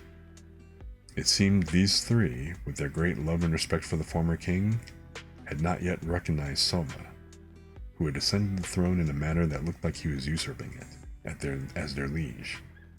That was the source of Soma's current worries. If you combine the three duchies, they made up a third of the country. Without their cooperation, Soma's reforms would be difficult to accomplish. I myself had written to Duke Carmine, who loved me like a daughter, a number of times, asking him to meet with Soma directly, but the reply was always, "As yet, I see no cause to trust him." He was a man who was resolute in his convictions, but I had never known him to be so blindly stubborn. So why was he being so stubborn this time? For my part, I hoped he would accept Soma as soon as possible.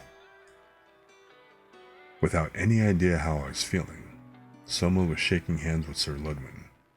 "I'm Soma Kazuya. Technically, I'm the king of this country now. I'm Ludwin Arx. I've heard rumors of your hard work from the civil servants." "Well, you tell those civil servants, if you have time to gossip, work harder for me." "I'll do that. Would you mind if I join you for breakfast?" "It's fine with me, thank you." Sir Ludwin brought over a breakfast tray and sat down next to me.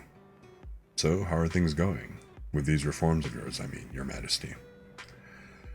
"Not so well," Soma complained between bites of toast.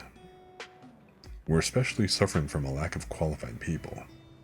At present, I've inherited the previous king's advisors. In other words, the people who left the country alone until it got this bad. Setting aside Prime Minister Marx, the rest are all useless. This country was an autocratic state. The will of the king was strongly reflected in all its policies.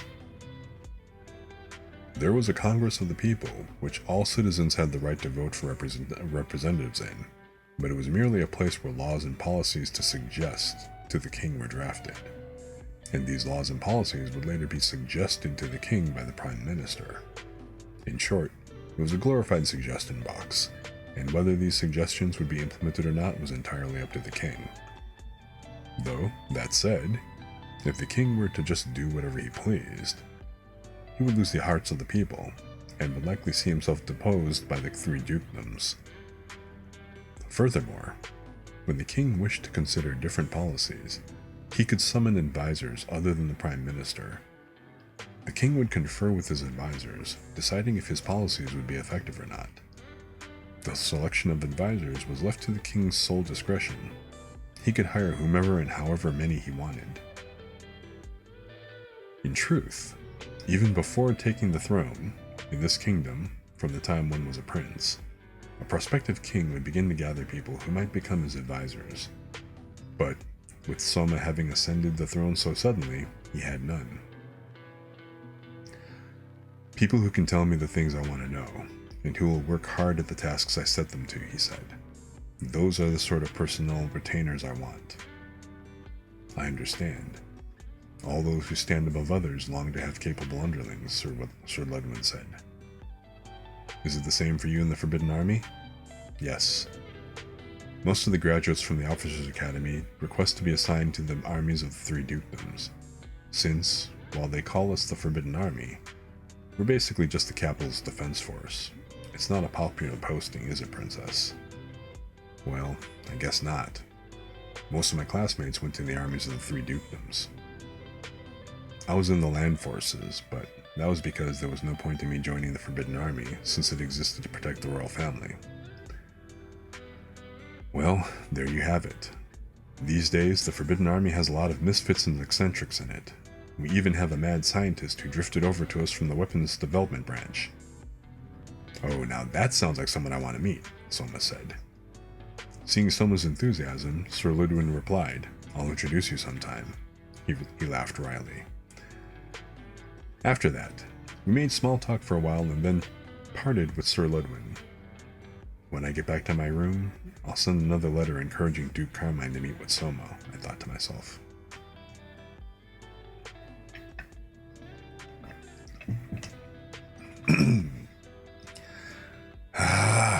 We really do suffer from a lack of capable people, I complained. I suppose, Lycia said. I tried to persuade Lycia, but she looked a little bewildered. Because I'd been working my abilities so hard, it might have leveled up. Lately, I could move up to 4 things at the same time. Effectively, I could do the work of 5 people.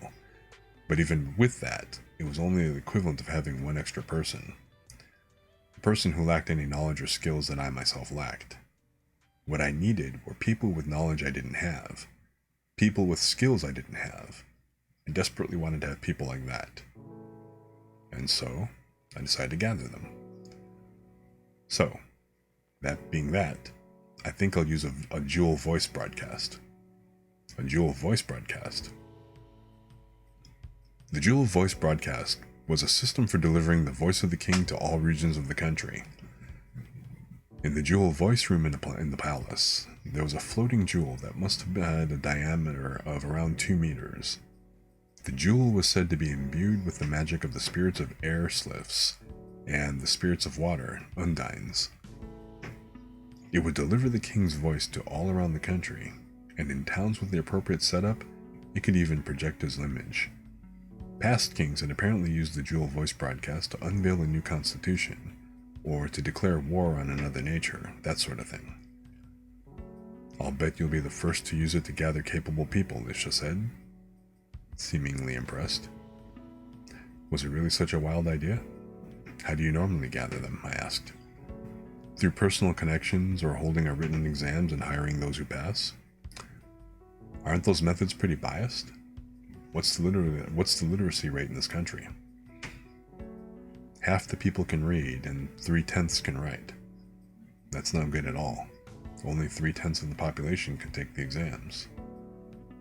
Just so you know, that's pretty average in this world, she said.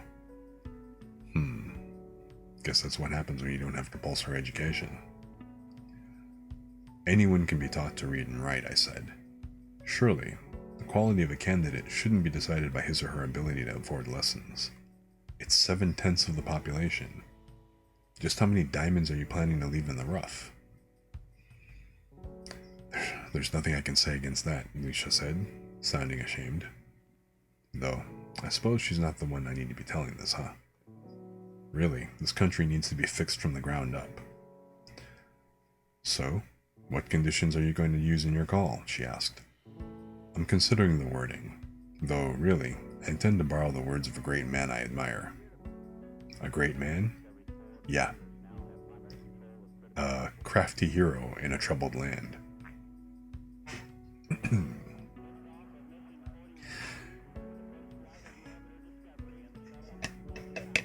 If you have a gift, I will put it to use.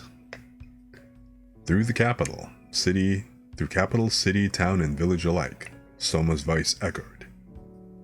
In the capital, the cities, and even the larger towns, Soma's image was projected as well.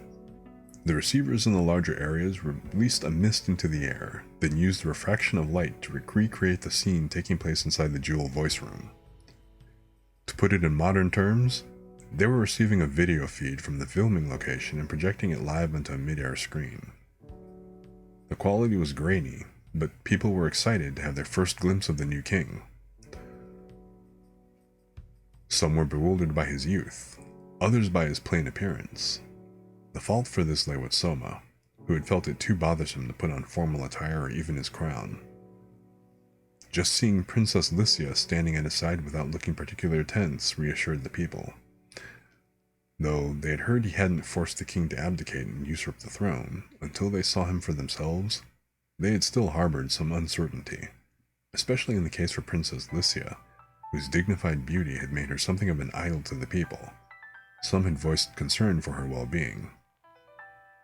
As they went about their business, Soma's speech continued. My people, our country is faced with a crisis of heretofore unseen proportions. The grave matter of the food crisis, the economic downturn which stems from it, the influx of refugees from lands seized by the Demon Lord. Any one of these things alone would be a serious malaise which threatened this country. Yet, there is still more. The Empire has expanded its influence, and some of our neighbors watch us with eager eyes, ready to pounce. The former king, recognizing that this situation was beyond his power to solve, has entrusted this country to my humble self. To recognize what one cannot do, and to make way for one who can. Even when one knows it to be the right thing to do, it is never an easy choice. In times of peace, the former king would have had the capacity to be a great ruler. For a moment, Princess Lucia thought, that's giving him way too much credit, with a bitter smile, but no one noticed. However, these are troubled times. In times of turbulence, we seek in our rulers not a person of saintly virtue, but someone willing to get their hands dirty, willing to stubbornly do what it takes to survive. Not a ruler who is above average in all things, but a ruler who will not give up on survival, and on that one point excels beyond all others. Because, ultimately, that is what will protect your families and livelihoods. That is why the former king entrusted this country to me. I am tenacious, and on this one point I am superior to the former king. At present, I am in the process of launching many reforms. However, we face an overwhelming lack of capable people to aid in their implementation. Thus, I am putting out a call to the gifted amongst you. I say to you again, if you have a gift, I will make use of it. In these confused times, what we need is not those who are on average better than others. It is those who, in one aspect, stand head and shoulders above all the rest. It matters not what the form that gifts takes. It matters not if you have any qualifications beyond that gift. If there is one thing about which you have the pride to say, I am better than anyone else at this, come to stand before me. Schooling, age, class, origin, race, gender, none of these matter to me. Whether or not you can read, do arithmetic, have money, are of sound mind and body, are beautiful or ugly, or have a scratch on your chin, it does not matter. If you can think, at this one thing I am better than others. At this one thing I will not lose out to any other person in the country. Then show yourself before me. If I decide your gift is something the country needs, you will be welcomed as one of my personal retainers.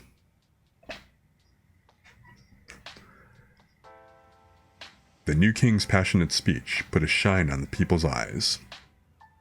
As they listened, they must all have been racking their brains for something they were more gifted at than other people. At the same time, though, even if they found something, they were probably all thinking they wouldn't be hired if it wasn't useful in some way.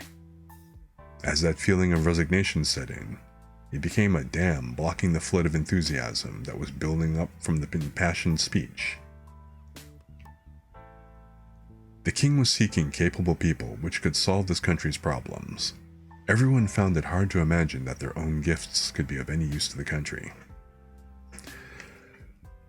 I am sure that among you, there are some who are hesitant to believe their gifts can be of use, Soma said, as if aware of the people's hesitation. However, that is not something for you to decide on your own. I, the king, will decide whether the country needs your gift. I care not if others derive your gift as worthless. I will be the judge of that. So have no hesitation. Come forward and unveil your gift before me. Soma paused for a breath to calm himself. If you are still hesitant, then here's what we shall do.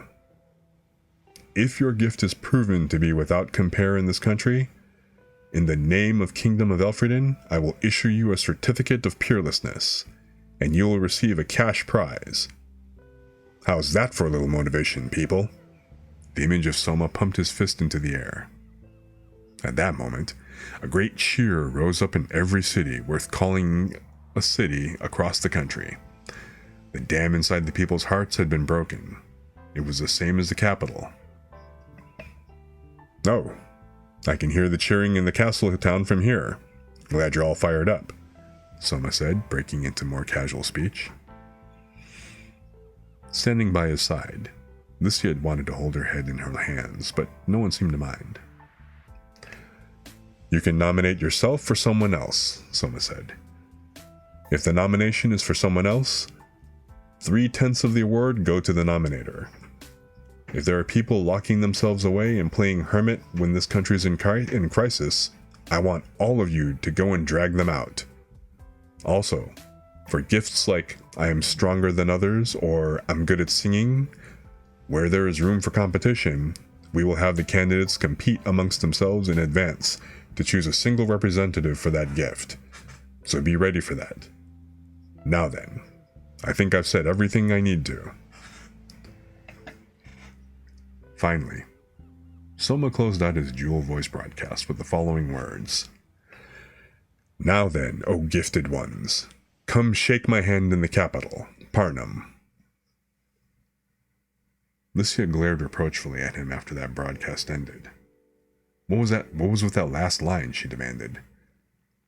"Just going with the flow," Soma said with a laugh. "Now, how will the people react? Will the people he wants come?" she wondered. Here's hoping lots of people come.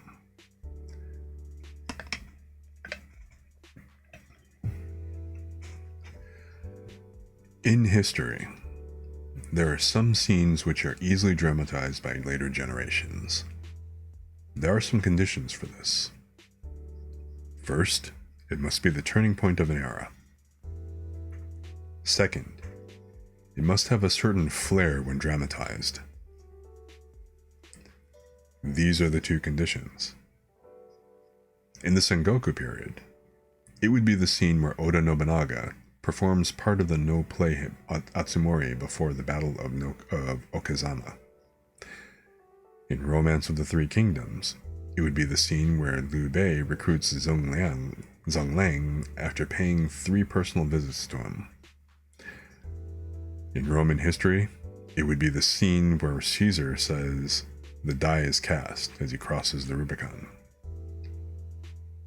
Then, if one to ask which scene from the era in which the throne was abdicated to Soma was most often dramatized in later years, the answer would likely be this gathering of capable people. Before Soma, who had sought those with gifts, 5 gifted young people were summoned. Of them, the king would welcome just one with wholehearted joy. Seen from Soma's perspective, this was one of his greatest accomplishments. From one other person's perspective, it was the turning point in the Cinderella story of their life.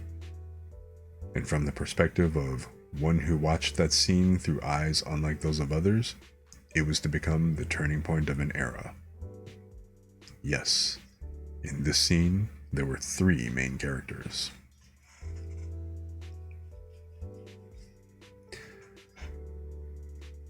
I had worried about how many people would come, but the response was far greater than I'd anticipated. Not placing any limits on the type of gift and offering a cash prize had probably helped. Now the capital was packed so full of people, we'd had to place restrictions on the number of people allowed access to the palace. The situation was so overwhelming that the officials, including Marx, had been running around like mad since morning. It felt to me like way too many people had turned up, but apparently, since I had put out such a wide call, the masses had rushed to the capital to see what kind of people would catch the king's attention. When people move, things move too. Merchants who sensed a business opportunity had gathered to set up shop, so the castle town looked like there was a festival going on.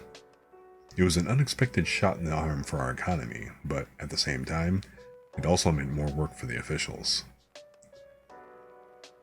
Now, as for the all-important recruitment drive, the response to that was massive as well. A multitude of diverse gifts, some immediately useful, some of no apparent use at all upon first glance, were on display at the judging station. There, 5 officials judged whether the participants' gifts were unique. If they were acknowledged to be, prize money was awarded, no matter what that gift was. Lissia and I were in a separate room, reading the reports from the judges and picking out any people we liked. There really were a lot of applicants, but that also meant a considerable amount of overlap within their gifts.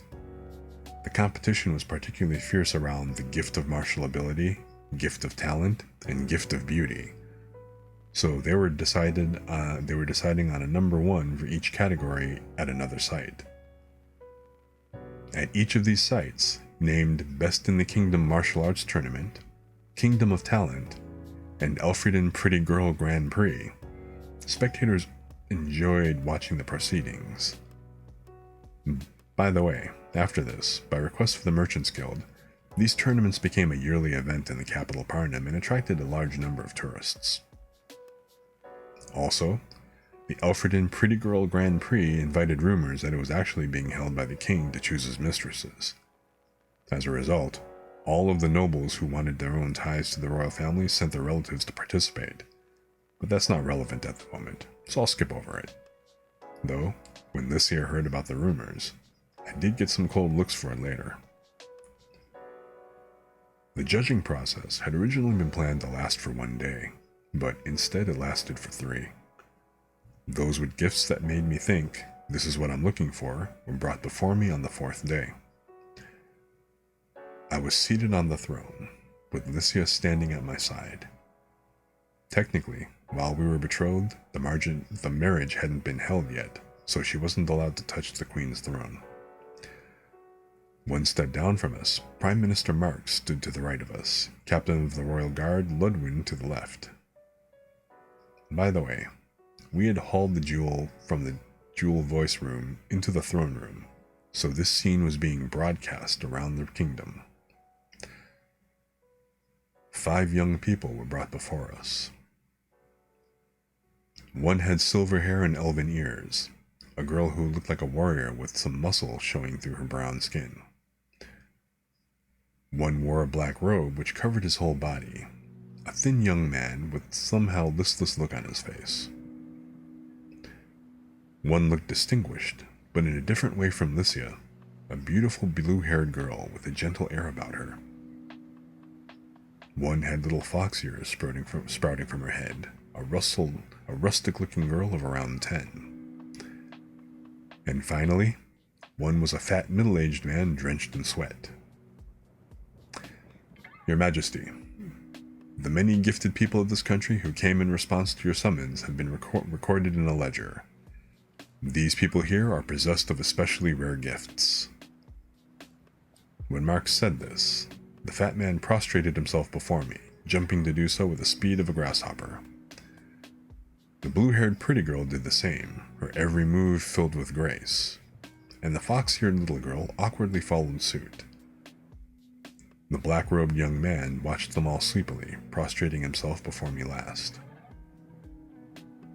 The elf-eared girl remained standing.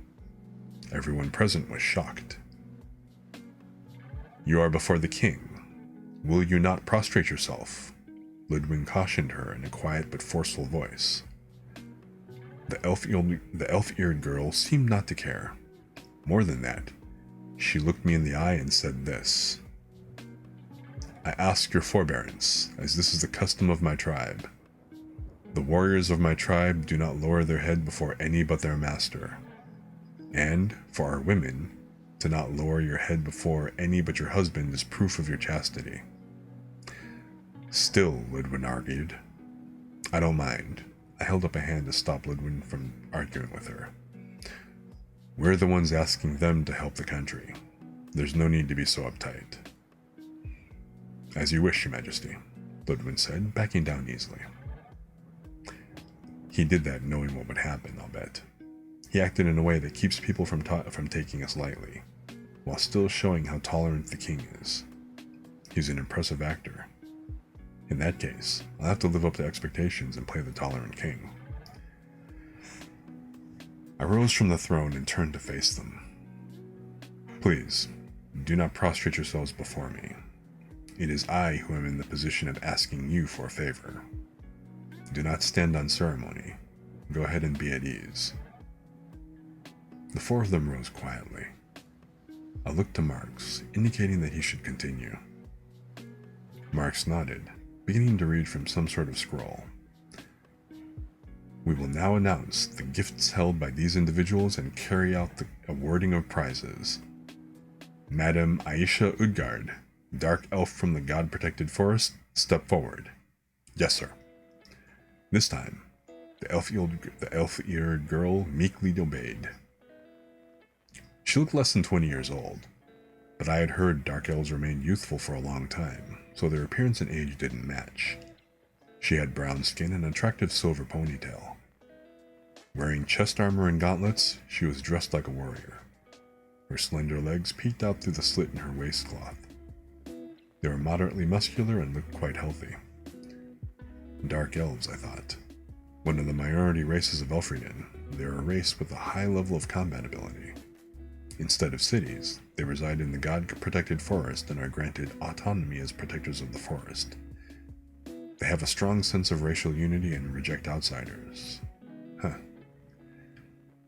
While acting like nothing was out of the ordinary, I manipulated the gloves I had left imbued with my consciousness in the other room to flip through the Elfrieden's children's encyclopedia. Since it was aimed at children, the entries were short, which made it useful when looking up information quickly, to read the articles on dark elves.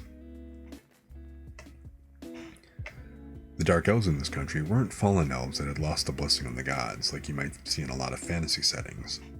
It seemed that it was just that the pale-skinned blonde elves were called light elves, and the brown-skinned silver-haired elves were called dark elves to distinguish between the two. This one has shown herself to be remarkably gifted with martial ability. She was the winner of the Best in the Kingdom martial arts tournament. That achievement shows she is truly fit to be called the greatest in this kingdom. And for this, we praise her, Marks declared. So she's the winner of that martial arts tournament. She must be pretty tough then. There was just one thing that concerned me. I put out a call for capable people who will help the kingdom, but will you help me when the time comes? I've read that dark elves are loyal only to their own kind. It is no longer an era where we can survive just by protecting our forests. If this country falls, the forest will be threatened. Some feel that we dark elves need to change. I am one of them, Aisha said clearly. Well, that's a rather liberal statement for one from such a conservative race, I said. True, I am seen as a heretic. However, if we don't do something... King Soma. Yes? I do not need the prize money. Instead, I ask you to allow me to address you directly. The hall was abuzz. Aisha was trying to make a direct appeal to the king. Even in Japan, there was a time when that would have been a capital crime. It seemed this country was no different. Lucia and Ludwig's hands went to their swords, but I motioned for them to stop. I'll allow it. Say what you will. Soma? That's not... She was ready to risk a lot to say this to me. As king, I should hear her out. Thank you. I will speak then. Aisha puffed out her chest with pride and spoke. Hey, what's up, 180? Good to see you. How's everything going? We're here, we're chilling, just kind of having story time, reading a couple of chapters out of How a Realist Hero Rebuilt the Kingdom. So, how are you doing?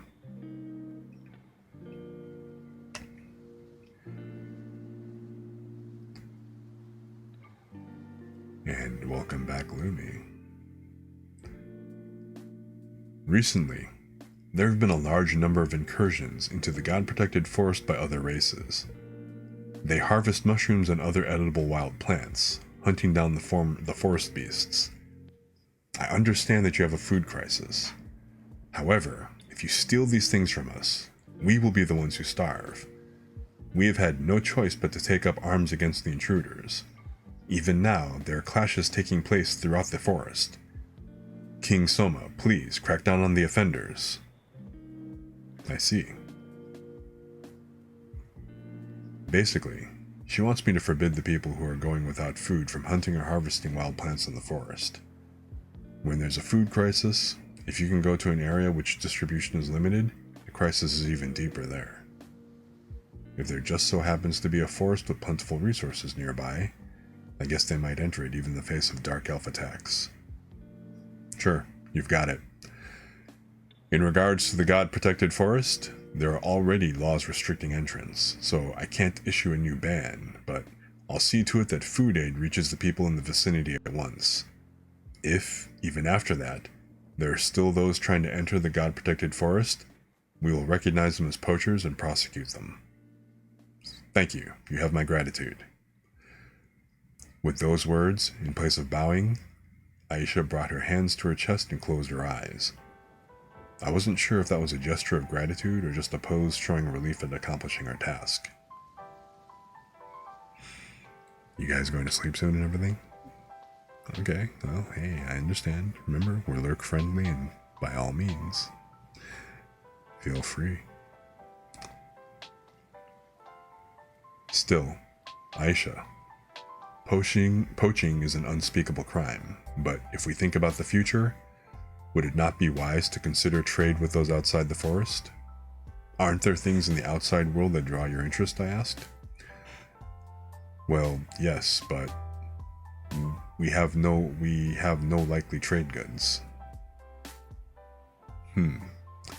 What about lumber? Don't you have some from periodic thinning? Living in a forest, they must have more wood than they knew what to do with. In the outside world, on the other hand, demand for it was high. It ought to make a decent trade good, that's what I thought, but...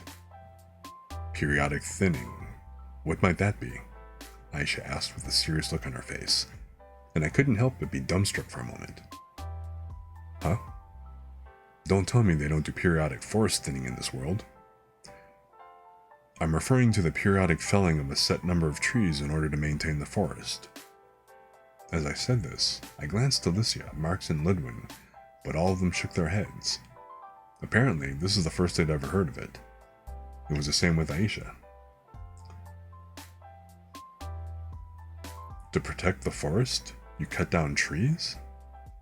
Of course. If you leave trees alone, they just keep getting bigger, and their leaves and branches spread out. If they block out the sunlight, young trees can't grow. Besides, if they're growing too densely, it impacts their lifespan, so you end up with nothing but old trees that are thin and weak, like bean sprouts. That sort of bean sprout forest is easily destroyed by snow and wind. On top of that, if the sun doesn't reach the undergrowth, it all dries up. That causes the land to lose its ability to hold water, which can be a cause of landslides. This is all common knowledge, right? Looking around me, it was like seeing a collection of bobbleheads that could only shake their heads left and right. Aisha suddenly prostrated herself before me. King Soma, no, your majesty. What? I humbly beg your forgiveness for my earlier rudeness. I didn't care, but... Wait, is it okay for you to lower your head like that? I do not mind, because from this very moment, I pledge to serve you loyally for all the rest of my life. Whoa, hold on. What's going on here? Use my life however you will. My body, my heart, my chastity, I offer it to you. If you tell me to fight, I will fight. If you tell me to love you, I will love you. If you tell me to become your concubine or slave, I will do it. If you tell me to die, I will die. Where did this crazy loyalty come from? What happened in the last few minutes? However, before you ordered me to die, I ask you to heed my final request. Huh? You're ignoring me? You're totally ignoring me. Please, as soon as possible, come to the god-protected forest. Then she slammed her head firmly against the floor once more. At this point, even Alicia was totally taken aback. That self-harming kowtow is practically a threat. Bark like a dog. Okay, let's hear your story, I said. Basically, you want to bring me to the god-protected forest, right? That is precisely it. And at the god-protected forest, please teach us this periodic thinning. In recent years, the god-protected forest has been facing exactly the issues you just spoke of, sire. Where the trees are dense, they become thin and weak, young trees don't grow, the water is muddy, And when wind or heavy storms come through, they strip the land bare. With your words, I have at last learned the cause. The God-protected forest has a history stretching back thousands of years, doesn't it? Nobody noticed this before? I asked, only for Licia and Aisha to ashamedly nod. The trees in the God-protected forest are long-lived to begin with, Aisha said. That is why, up until now, when they're reaching the end of their life cycle, nobody noticed. That's right, Licia said. This isn't just their problem. We don't do periodic thinning in Ilfrieden's mountains either, so the situation may be the same everywhere. Well, anywhere they don't rely too heavily on the forest should be fine. When the old trees fall off, new ones grow in anyway. Even if a natural disaster wipes out a beansprout forest, it will recover in 10 years or so. Nature works in cycles like that, after all. Wouldn't that be devastating to the dark elves of the God-protected forest? She asked. I bet it probably would. We live in the forest itself, after all. If the forest disappears, we'll have ourselves an instant set of refugees. I don't need any more refugees, so I'd better act quickly. I understand. Let's head to the God-protected forest at some point in the near future. Oh, thank you, sire, Aisha cried. However, when I come, you'll have to permit the entry of a certain number of people. It looks like forestry management is going to be a task for the entire country. I'll take this opportunity to hold some classes on how to establish the forest industry.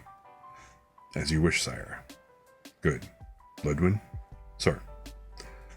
It sounds like she wants to serve me, so I'd like you to see what Aisha is capable of. We know her martial prowess as an individual, but whether she can become a general and lead troops remains an open question. If she has the potential, I will make her the general of an army. If not, I will hire her as my personal bodyguard. Yes, sir. I understand. Much later, after testing her, Ludwin would tell me, she does have potential as a general. However, her ability as an individual fighter is greater, and it would be a waste to use her as a general. She was the convenient Lubu type, apparently. The kind of fighter who could act as general, but also could be sent in alone to wreak havoc. From then on, I would keep Aisha at my side as a bodyguard. That was the end of Aisha's turn, but things had gotten pretty intense with the very first person. I'd just been planning to hand out awards quickly and then call out to anyone who looked useful. Please, tell me the other four don't all come with so much baggage, right?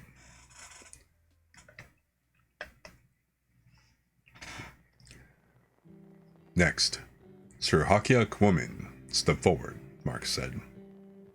Yes, sir. With his name having been called, the black-robed young man leisurely strolled forward. He was a young man of around 20, wearing a distinctive outfit that looked like he had combined a pastor's cassock and a Kanashi's traditional kimono, and then dyed the resulting outfit black. His shoulder-length black hair looked unkempt. He was pale and slender, looking like more of an indoorsy type. He acted listless, but his sleepy eyes were fixed on me. This man, through his recommendations, came from another.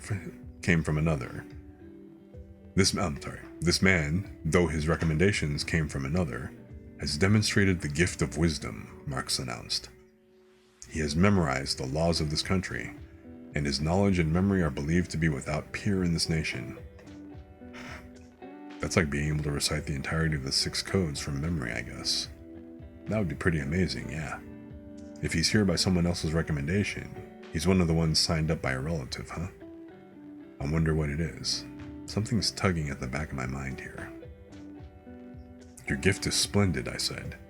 If you wish it, I will recommend you for a bureaucratic position in the Ministry of Law. How about it? No, just the prize will be enough, Hakia said immediately, shooting down my proposed recommendation. I only came here because my uncle who looks after me said, at your age, you need to stop sitting around doing nothing but reading books and go do something useful for society. And sent in the application without asking me, so I don't need excessive rewards. These books you mentioned, are they all law-related? I asked. No, I don't focus on any specific genre. Law, literature, technical manuals, I'll read anything. I see. I wonder why.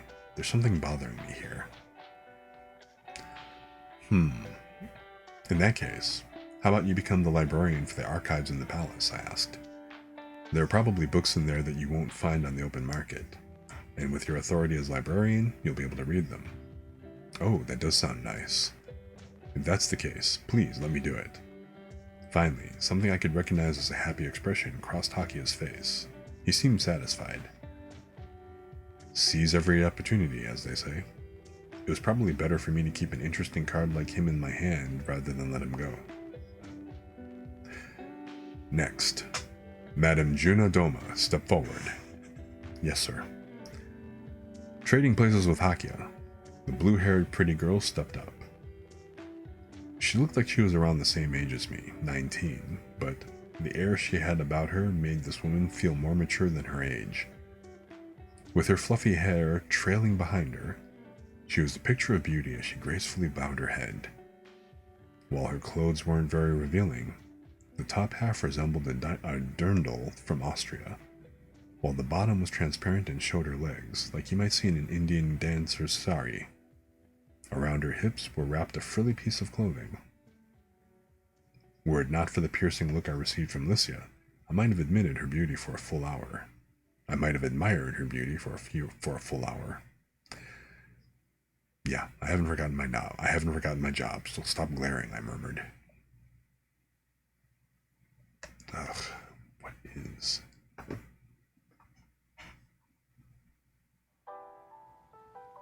Sorry, OBS again is making everything drag on here. There we go. I don't know about that, Lucia responded, looking away angrily. Marx coughed and cleared his throat, saying, Sire, this one has shown she is gifted with a rare beauty and singing ability. With those gifts, she took the crown at both the Elfrieden Pretty Girl Grand Prix with her beauty and the Kingdom of Talent with her singing. Truly, she is the most beautiful songstress of this generation. A double crown? Now that's impressive. Sometimes the heavens do bestow two gifts, it seems, I said. You're too kind, Juna responded, calmly and elegantly, to my somewhat awestruck praise. I have heard that the Doma family are descended from Loreleis. Singing is in my blood. Loreleis. They're sea monsters who use their beauty and their songs to lead sailors to their doom, right? Certainly, her beauty and those flowing blue tresses did make me think of Loreleis. I'd very much like to hear you sing.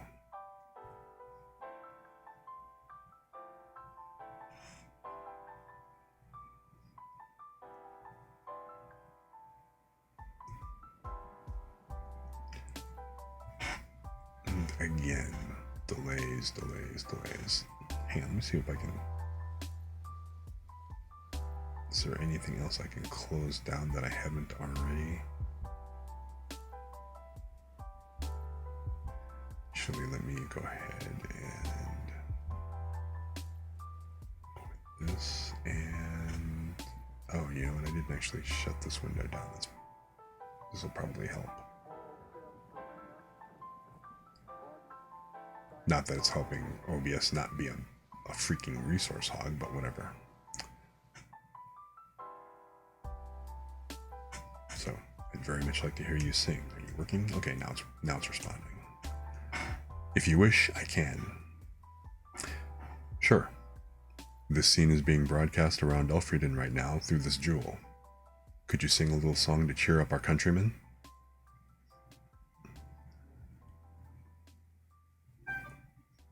Oh, 180. This anime is actually the same name as the title, How Our Realist Hero Rebuilt the Kingdom.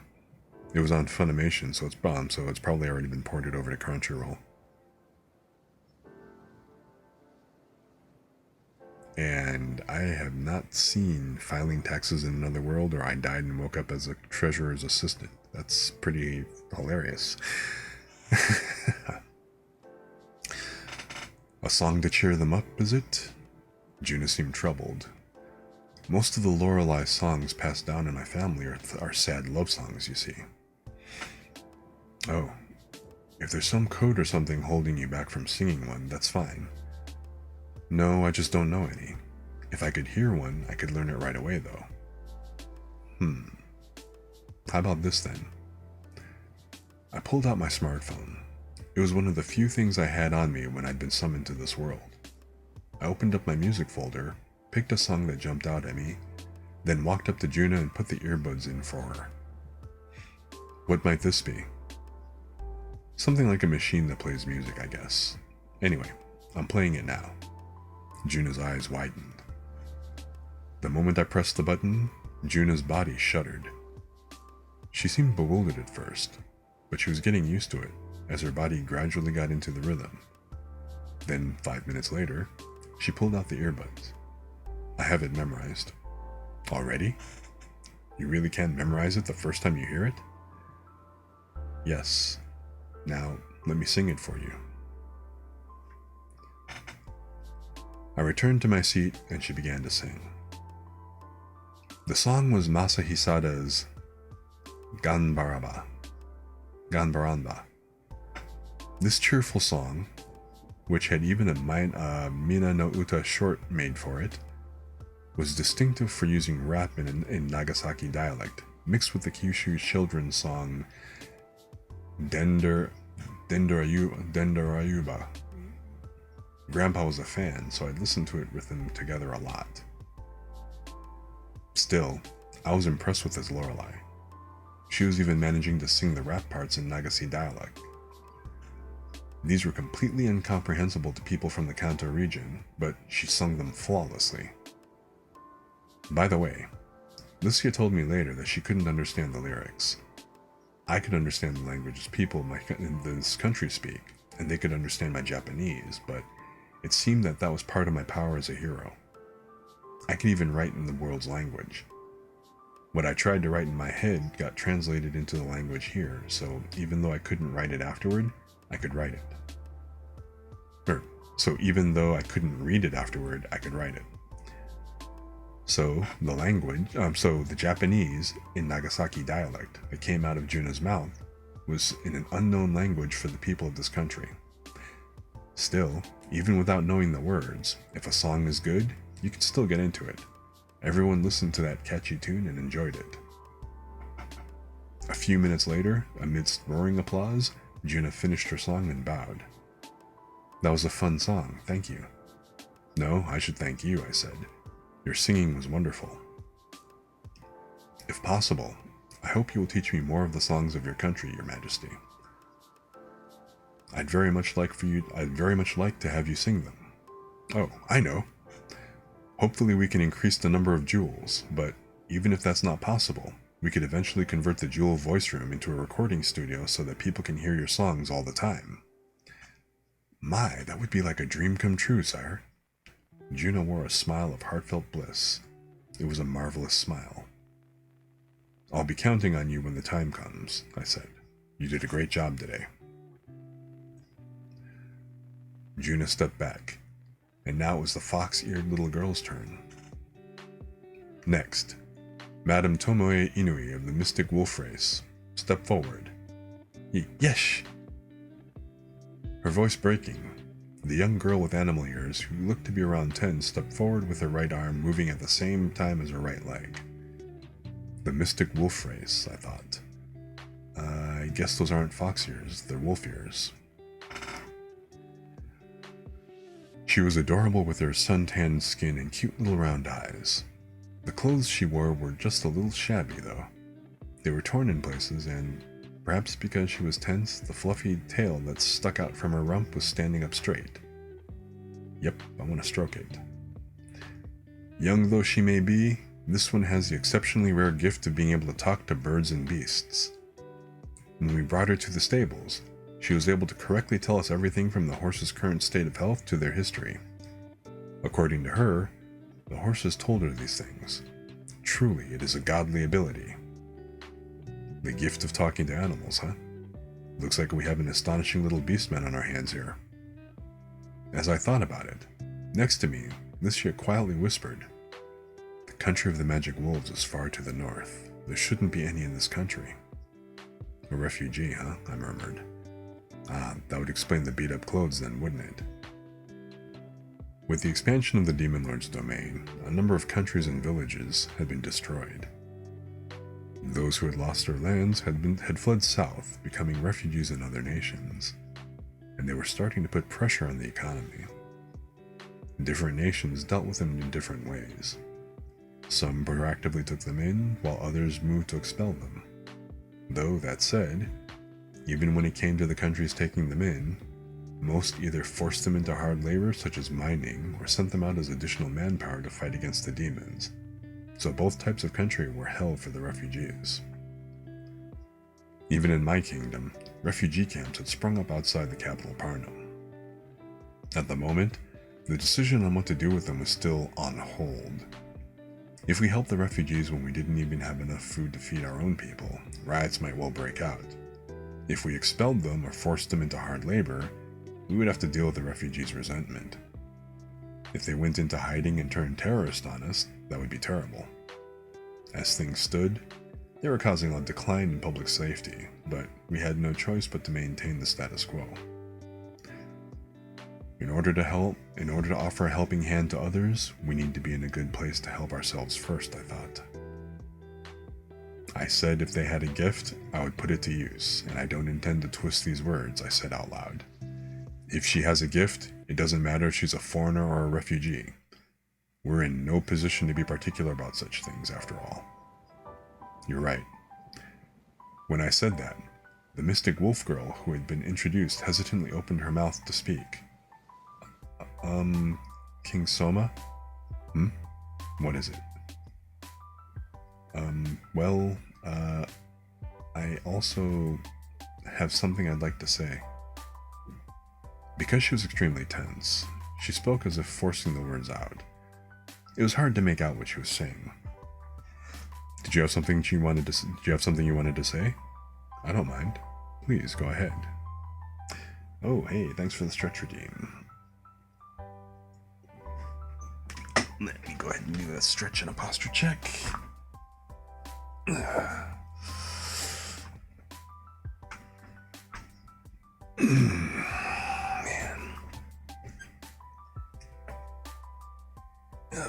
Yeah, I guess I had been kind of sitting there for a minute. So anyway.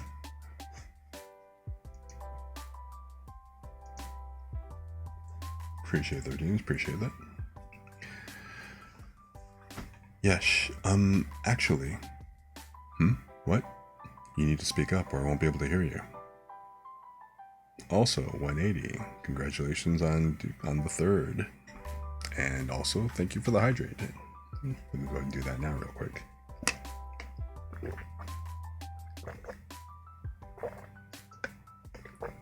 Okay. Which I kind of needed that. Tomoe had tears in her eyes. She was still young enough to be called a little girl, so it was painful to see her with a face like that. I understand. I'll come over to you, so don't cry anymore, I said. Oh. I walked over to the girl's side and crouched down next to her, putting my ear next to her mouth. As the one in charge of guarding me, Ludwin had a disapproving look on his face, but I ignored him. Now I should be able to hear you, I said. Say whatever you like. Yep, the truth is. What she whispered to me next made me doubt my ears. I stood up and stared at Tomoe's face. You're certain of this? Yep. Have you told this to anyone else? No, nobody but my mom. I see. I breathed a sigh. It was half of relief and half of worry when I thought about what was to come. This was more than just some rare gift. This girl had the potential to be a bombshell to this world. Calm down. Breathe. Don't let anyone here notice how agitated you are. Phew. I'm a little exhausted. I'd like to take a little break here. Soma? When I heard that, looking around, Lycia looked at me dubiously. The others had about the same reaction, but I ignored them, boldly raising my voice. I would now like to take a 30-minute break. The presentation of awards to the remaining two, this girl included, will take place after that. Madame Juna. What is it, sire? When I called her name, the Lorelei songstress stepped forward. Right now, our countrymen are watching us over the Jewel Voice broadcast. It would pain me to make the people just wait during our break. So, could I ask you to keep them entertained with your singing for half an hour or so? Of course, sire. Our songs are the pride of my family. I will sing my heart out for them. With those words, Juna gave me an elegant bow. Our eyes met for just a moment. It felt as if she were checking with me. There's a reason for this, isn't there? But, even so, she chose not to ask, doing as I'd requested. Even without her beauty and singing, I would want a considerate person like her among my many subordinates. While Juna was buying time for me, I gathered those I could trust in the governmental affairs office. This included myself, Licia, Marx, Ludwig, and Tomoe. That was all. As for Aisha, who didn't want to be separated from me now that she had sworn by her loyalty, I had her stand outside the door to ensure no one was listening in. Is all this caution really necessary? Licia asked in bewilderment, to which I responded with a nod. We're in a very bad situation. Did anyone hear what Tomoe said earlier? I checked with the other three, but all of them shook their heads. I didn't hear. Her voice was so quiet. Neither did I. Me either. Then, is there any risk people heard her over the Jewel Voice broadcast? That should probably be fine, Licia said. It's not that sensitive. As soon as I heard that, I felt as if a great weight had been lifted from my shoulders. Is it that bad? Yes. It was literally a bombshell statement. Everyone's focus narrowed on Tomoe, causing her to shrink into herself even more. It seemed like it would be hard to get her to talk, so I answered on her behalf. She can converse with animals. You all heard that, right? Yes, it's an incredible gift, isn't it? She used that power to talk to a demon, apparently. The moment I said that, the room went cold. Everyone was speechless, just mouthing voicelessly like a bunch of goldfish. Before I go into detail about it, there are some things you need to know first. What people in this world thought of when they talked about demons or monsters, and what people in the world I came from thought of when they talked about demons or monsters were slightly different. In the world I came from, monsters were not people or plants and animals. They were seen as aberrations. However, in this world, the words person and animal were defined very broadly. To be more specific, humans, elves, beastmen, and dragon newts were all people and fell under the category of mankind. In the categories of plants and animals, even at 4 meters tall, a red grizzly was still a mammal. Even if it looked like a dinosaur, a monitor lizard was still a reptile. Even if it was as big as a person, a giant ant was still an insect. And even if it ate people, a man-eater was a plant. Furthermore, Jellins, the slime creature that did things like merge together, split apart, melt, and more, also fell under the plants and animals category for some reason. By the way, dragons and the like were called god beasts, and they were categorized separately. The reason none of these creatures were called monsters was because they were native to this world. Because they've been part of the ecology of this world all along, each of them had their own habitats away from where humans lived. As a matter of fact, the 8-legged horses in this country would all be slept near by the standards of the world I came from, and the livestock such as cows and chickens all look like they had been designed to look more monstrous. However, if you asked what monsters were, the term referred to things like chimeras, which were a mishmash of different animals fused together. Zombies, skeletons, and other undead types, as well as goblins, orcs, and ogres, who looked almost like people, but no one would mistake them for sentient beings. Ever since the demon world had appeared, there had been a large outbreak of these monsters in the north of the continent. But even before the demon world's appearance, they had inhabited areas known as dungeons that were all around the continent. Dungeons were underground spaces with mysterious ecology. I was used to seeing them in games, but they actually existed in this world. Incidentally, I had heard in this world there were people called adventurers who explored these sorts of dungeons, protected merchants, eliminated dangerous beasts that tore up the fields, and slayed monsters that come out of the dungeons as their way of making a living. Before the demon world appeared, monsters had been thought to lack intelligence. As a matter of fact, the monsters in dungeons, even the almost humanoid ones like goblins, only possessed intelligence on the level of animals. However, among the monsters in the Demon Lord's domain, there were those that behaved as if they were intelligent. These monsters acted in groups, used weapons and magic, and could put together strategies. These acted almost like people do.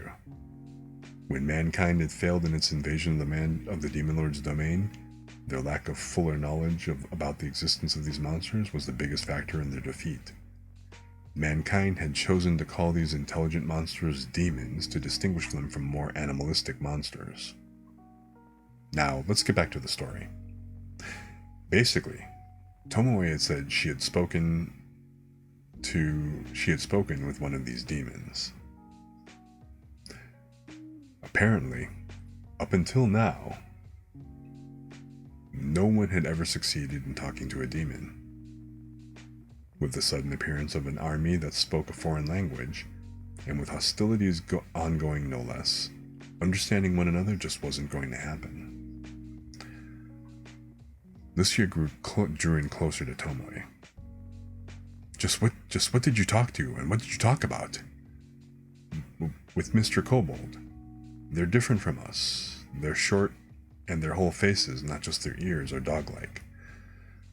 On the day before our village was attacked, he said, "I can't bear to see those with the same scent as me attacked. Hurry and flee." It was a miracle I could understand what Mr. Kobold said, but thanks to him, we were able to avoid trouble. So, to sum it up, demons have a clear will of their own, is that it? Ludwig said, as if groaning. The people of this world only thought of demons as slightly smarter monsters, like locusts swarming all over the land or barbarians that delighted in slaughter. From what I'd heard, that wasn't a mistaken impression when it came to monsters. However, for demons, perhaps another viewpoint was going to be necessary. If demons had their own will, like Tomoe was suggesting, mankind might have been fighting a war against the demon race without even realizing it. A war with no channels or diplomacy, at that. With their families being killed, their houses razed, and their country stolen, mankind held resentment towards the monsters and demons. If this was a war, it was possible that the demons resented mankind in the same way. If this knowledge spread to all the other countries, I began, there would be chaos, Lucia finished. Lucia and I both slumped over our shoulders. I didn't think dialogue would be possible with each and every demon or monster from the Demon Lord's domain. Those we could talk to, like the kobold who'd let the mystic wolves escape, might only be a small portion of them. However, if people were to find out that even some of the demons are like that, the demon race would stop being the common enemy of all mankind. Hey, welcome raiders, thank you, Aannnd for coming in, appreciate the raid. So how is stream? So we are reading along. We're in the middle of chapter 2. We're actually about to finish out chapter 2 and a bit of how a realist hero rebuilt the dungeon. This particular series actually did get an anime last year, so. But yeah, we are trucking along and kind of doing well. Everybody's just kind of here vibing, so thanks for coming in and bringing your crew in with us. Let me go ahead and throw you a quick shout out here real quick. So yeah, appreciate you dropping by and stuff. How did stream go? I haven't done Gunfire Reborn, huh? upper body workouts for a while, so I just started them again. Yeah, of course. If you guys aren't already familiar, Aannnd actually does a lot of cool stuff. He's a really great guy. Cool stream, too. So by all means, go check him out. Drop some love. Like, drop him a follow and everything. But yeah. So awesome, man.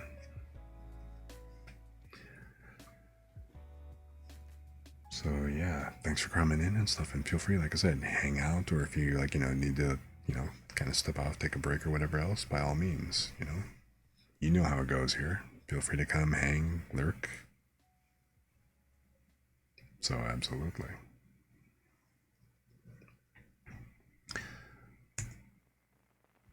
Wait. Here we go.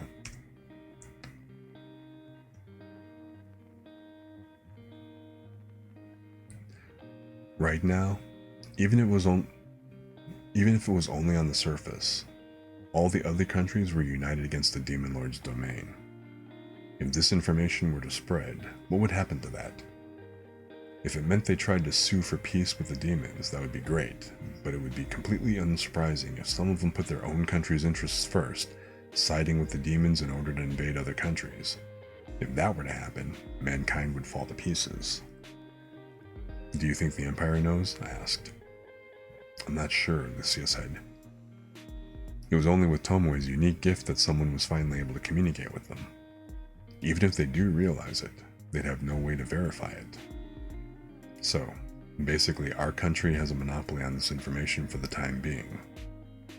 Good grief. This was one hell of a thing to have fall in my lap. She's like a bomb. I can use her as a trump card, but if I mishandle her, it could all blow up in my face. I'm sorry. Tomoe was wincing, so Lucia poked me. Oh no, we aren't blaming you, I said quickly. Actually, I'm glad you came to this country. It chills me when I think what might have happened if you'd gone to some other country instead. Still, are you going to conceal this information? Ludwig asked. If people find out we hid such vital information, isn't it possible we would be condemned as an enemy of all mankind? You have a point. I wanted to clutch my head when Ludwig pointed that out. Doing a bad job of hiding it and then having people think we're harboring ambitions as a result isn't a great plan. Besides, if this is a war, the current situation where both sides are fighting a war of extermination is not good. In order to make sure the war doesn't continue until one side is wiped out, we need to leak the information out little by little. I need to resolve myself. I continued to speak, looking at those around me. Maybe there are those among the demons we could talk with. We'll leak something that sounds like nothing more than hypothesis to the other countries. If we do that, they should be a little more cautious. At the very least, they should try to discover if there's any truth to the rumors. As part of that process, isn't it possible they will reach the same information that we have? Wouldn't that eliminate the value of concealing it? You're wrong, Marx. Our trump card is Tomoe herself. Me? She squeaked. I nodded firmly to Tomoe, whose eyes were darting around in bewilderment. Even if the demons do have a will of their own, there needs to be some means of communication to negotiate with them. For instance, while the other countries are still searching for a way to negotiate with the demons, we can talk to them using Tomoe as a mediator. That is a huge advantage. I didn't know how much our kingdom would be able to negotiate for on its own. However, by having our own independent line of communication, we could prevent a situation where another country monopolized the right to negotiate and refused us any opportunity for dialogue. In exchange, we would be taking a burden on ourselves, but that was far preferable to leaving our kingdom's fate in the hands of another country. So, Tomoe, our country needs to do everything it can to protect you. Protect me? Yes. It's no exaggeration to say that, right now, you're far more important than some guy like me. Honestly, if this information leaks out, the moment you get abducted, this country is ruined. No way, you're making that up, right? Tomoe looked around restlessly, but no one denied it. It was no exaggeration to say that Tomoe held this country's fate in her hands. While I would never do it myself, another country might have pretended that they had never heard any of this, and disposed of her.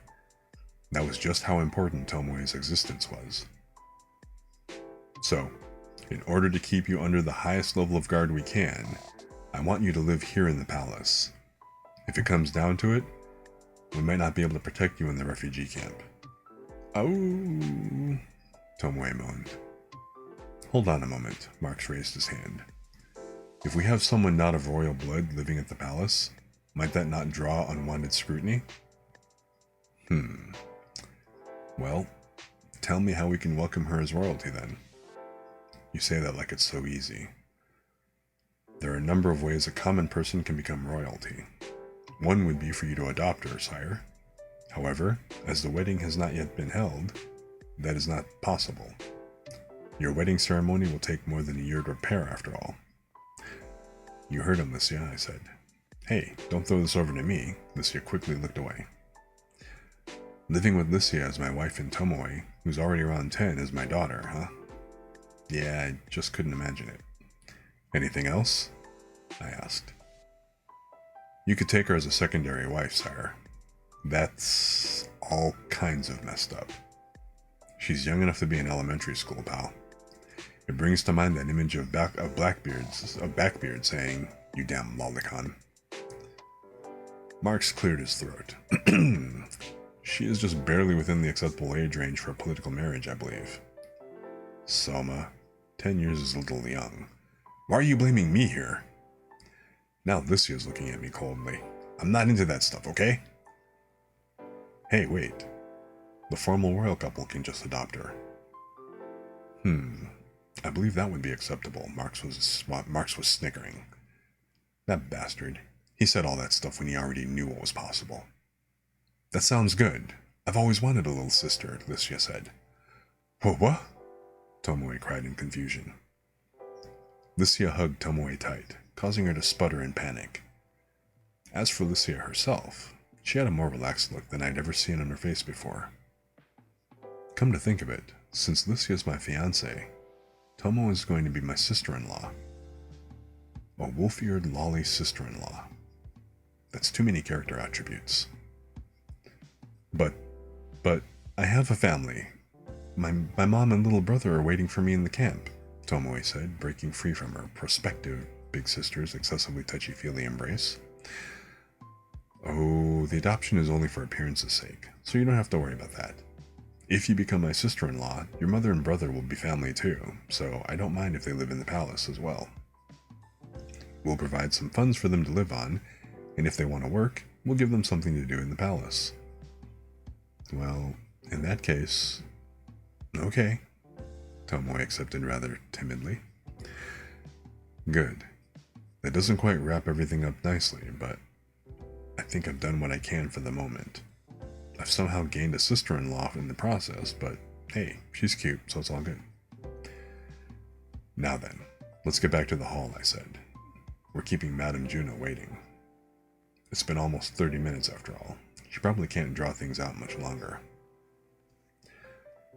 For now, we'll only give Tomoe the prize money as a reward. If the formal royal couple were to suddenly announce they were adopting her, that would be like telling everyone that something's up. We'll let some time pass, and then announce it another day. I'd like you all to act with that in mind. Got it? Yes, sir.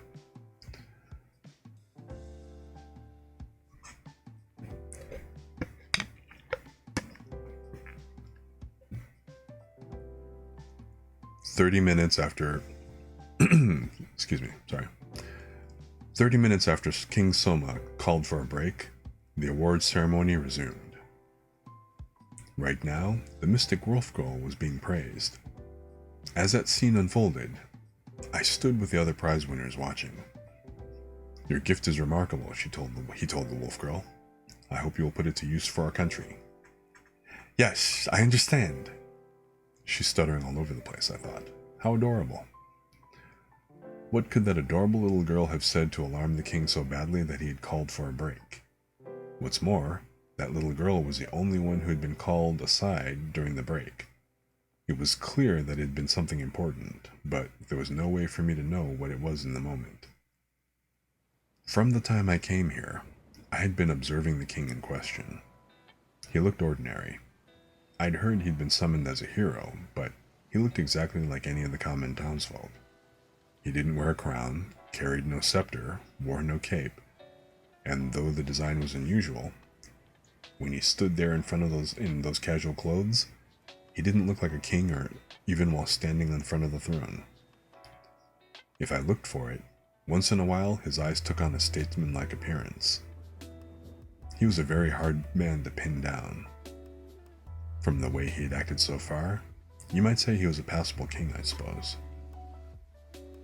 With the Dark Elf warrior's direct appeal, he had shown magnanimity, and, even without intending to, he'd found a solution to her problem. From what had happened with the mystic wolf girl, it seemed he could ad-lib where necessary, too. It had been a little awkward, but, well, I'd give it a passing grade. However, his real trial would start here. The fat man beside me was sweating profusely, though I couldn't tell if it was cold sweat or greasy sweat. I turned to look at him. It was his turn to receive his award next. On the way here, he had told me himself what his gift was, and as far as I was concerned, his was the gift this country needs most right now. When he sees him, what will that young king's judgment be? Will he look down on the man's appearance, big round belly and a pudgy face, which no one would call attractive, even as empty flattery? Will he make a laughingstock of him in front of the entire country? Even if he doesn't go that far, will he miss the importance of the man's gift? If he does any of those things, Next, Pancho Panacada of Pot Village, step forward. Yes, I'll do that, yes. When Prime Minister Marx called his name, the fat man named Pancho walked forward with heavy steps, his round belly wobbling. The comical way he walked drew laughs from all around. Even Princess Licia was struggling to suppress a smile. When I looked at the king's reaction, his face was serious. Not smiling, not displeased, just looking at Sir Pancho with a serious expression. This one's gift, as you may have guessed from the look of him, is for eating, Marx said. During the application process, a number of people claimed to have the gift of being a big eater, but none could defeat him. Furthermore, his stance toward his pursuit of food is unusual. He has traveled the world, eating the famous and bizarre dishes of each region. In his own words, "If it was edible, I ate it." However, it seems he has spent his entire fortune on traveling and eating, so he is not well off as he might appear. Regardless, it can be said that he has a gift that is unique to this country, so... I've been waiting for you! The king was moving before Marx could even finish reading the explanation. When he reached Pancho, he took his hand with both hands, not hiding his elation in the slightest. "I'm so glad you responded to my call. You're the sort of person I've been waiting for." Huh? What? Sir Pancho's eyes darted around. His brain couldn't keep up with the situation. Eventually, his mind caught up and his face stiffened. Me, Your Majesty? Exactly. You're the one this country has been waiting for. More than any of these other gifted people, I'm glad that you came. I always thought that if someone like you was among the civil officials, it would be worth recommending they apply. Do you feel that strongly about me, yes? Yeah. Your knowledge from wandering around eating famous and bizarre foods will be the key to saving this country. When the king said that, Sir Pancho cried a flood of tears. Everyone's always called me a fatty, an idiot wasting his money on food. As for me, I only went around eating because I wanted to eat, so I thought they were right. Can even my gluttony be of service to this country? The king tapped the crying Sir Pancho on the shoulder. Let them say what they want about you. No matter how trivial something is, if you master it, it's a gift. Be proud. The appetite you didn't hesitate to spend your fortune on will save this country. Please, share your wisdom with me. Hearing his king's earnest request, Pancho wiped away his tears with his sleeve. Yes, if my knowledge can be of help, please use it, yes, he responded cheerfully. When I looked around, most of the audience were standing there, mouths agape, unable to digest the situation. In the midst of that, King Soma returned to the throne, then turned to Marx and said, "In this country, there is a tradition of the king awarding meritorious servants, or those for whom he has high hopes, with a new name, isn't there?" Yes, that is correct, sire." "In that case, Pancho, I bestow upon you the name Ichizuka. In my homeland, this was the name of an insatiable seeker and evangelist of food. Work hard so as to not bring shame upon that name." Yes, sir. Thank you, yes." This was the explosive moment in which Pancho Ichizuka Panakata was born. The first person King Soma had personally welcomed as one of his retainers was the rotund man with the vigorous appetite, Sir Pancho. I wanted to cry out with joy. Splendid! This was a king who had his priorities straight. Whether he would hire Pancho or not had been a touchstone for this king. I had thought that if he failed to recognize the man's value, but hired him on the potential he might someday be of use, that would be a pass. If he had chosen not to hire him solely based on his appearance, that would be a failure. I never dared to imagine he would welcome him so enthusiastically. This was a happy miscalculation for me. This man may well save this country. I felt something welling up from within me. It looks like I won't be able to just watch any longer. "King Soma, a word with you, I said.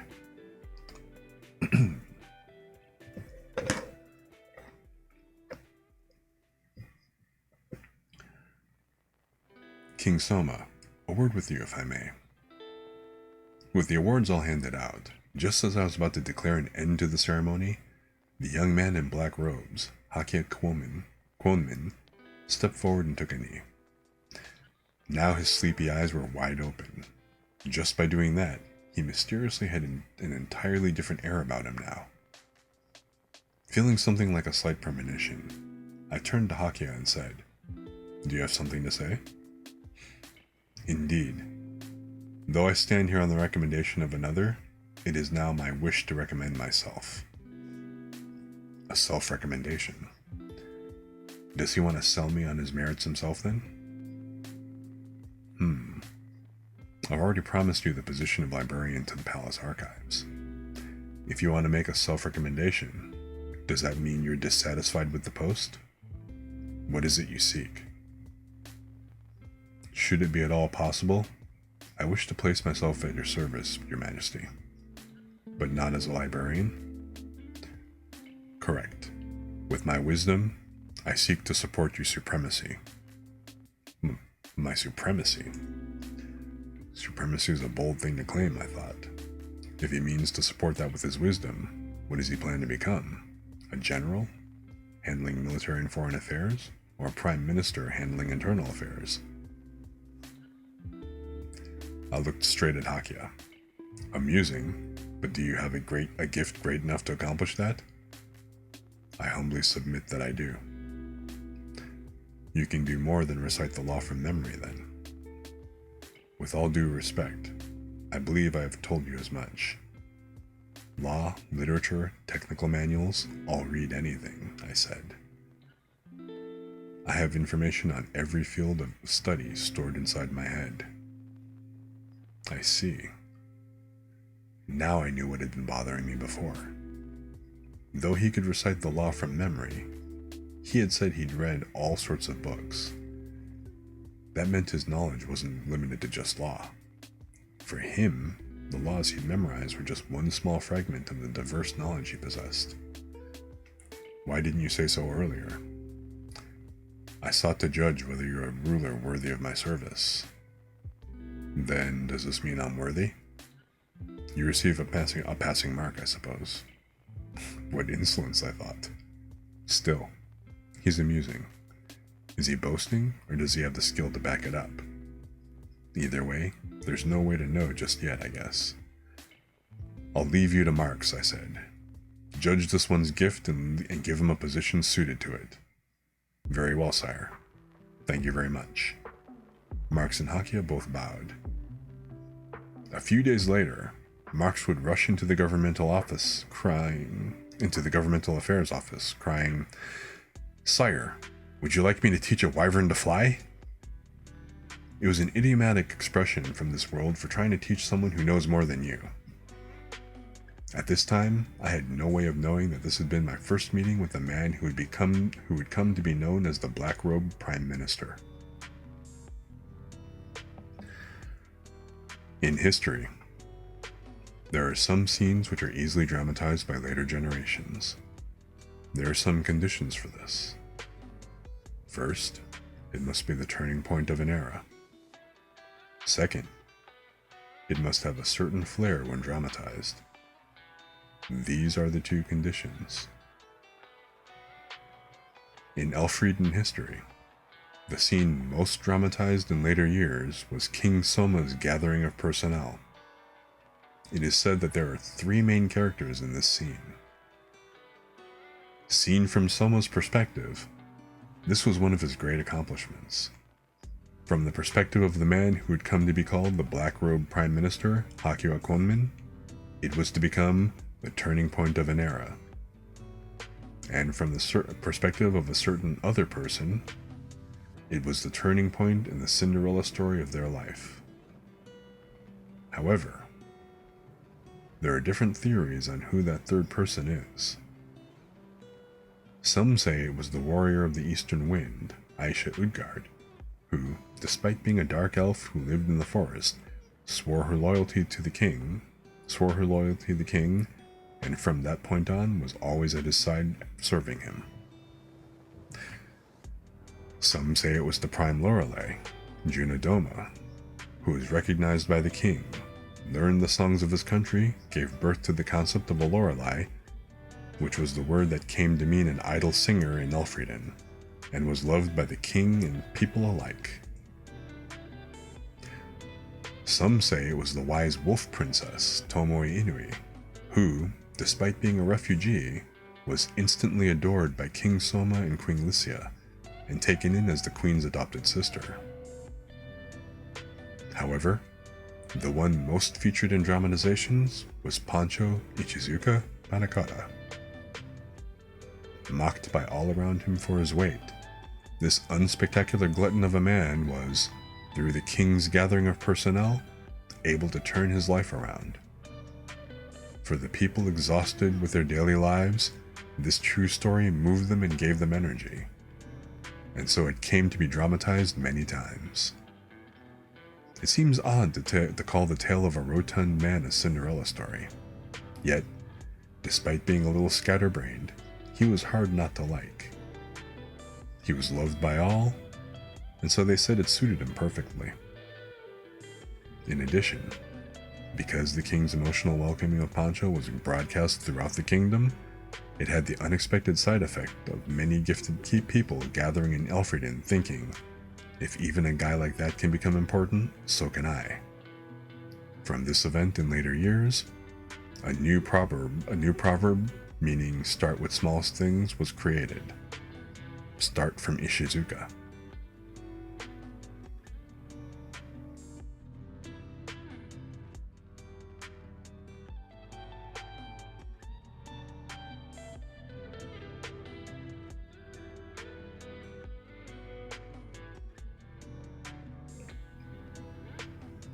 So, that was the first few chapters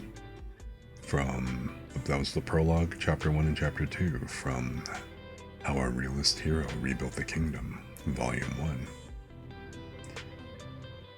What'd you guys think?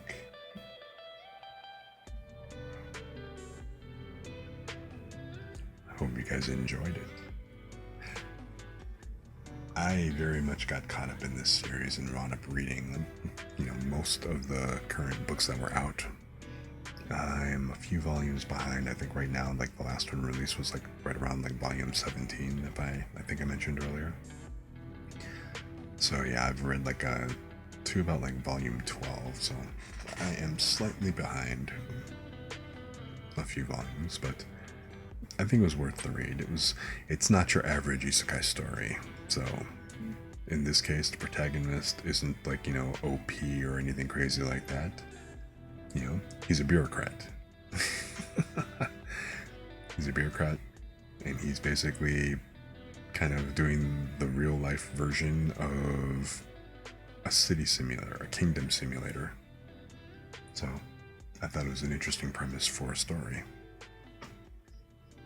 So I hope you guys enjoyed it as I'm listening to it as much as I enjoyed reading it. So let's see here. We're about to start an ad break in a moment. So I am going to take a quick 3-minute breather while this ad rolls, and when I come back, I'm going to go ahead and switch over to a different book and a different story and do a preview of that as well. So hopefully, why don't you guys go ahead and get comfortable and just kind of take a breather as well. Like I said, kick back, keep vibing and everything else. Just enjoy the vibe and, take a moment and get up and stretch yourselves or whatever else that you need to do. So, that all being said, we'll be right back.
And we're back.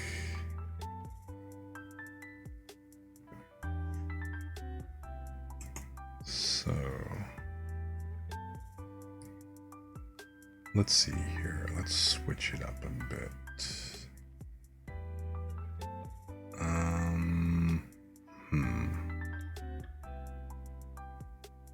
I probably should have been keeping a little bit better track of all the books that I've been reading on stream.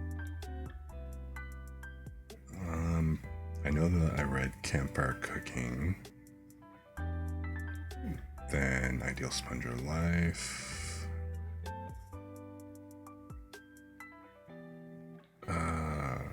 wait, what is this one?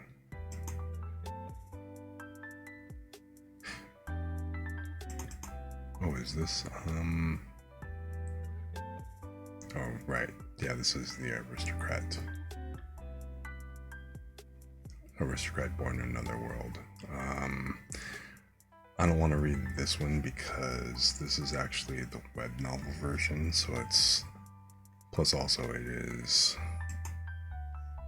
a fan translation. It's a scan, not quite a scanlation type translation, but it's basically, it's essentially a fan translation from the web novel, so it's not going to be as polished as, like, say, a light novel and stuff is. So I don't really want to kind of get into that so much. But let's see here. I'm Recovering Peddler in Another World.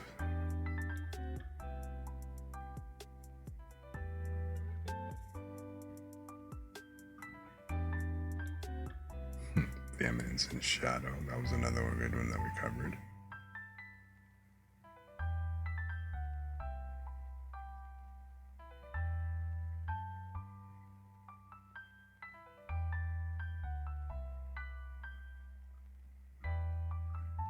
Oh, okay.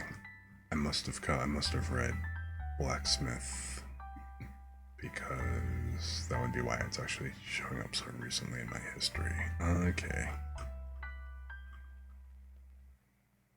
Let me see here. What would be another good one that doesn't go too far up into tacky land?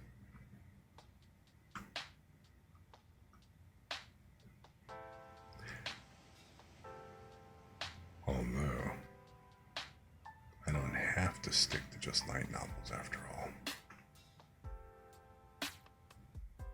I have a whole bunch of different stories and stuff out here that I could cover.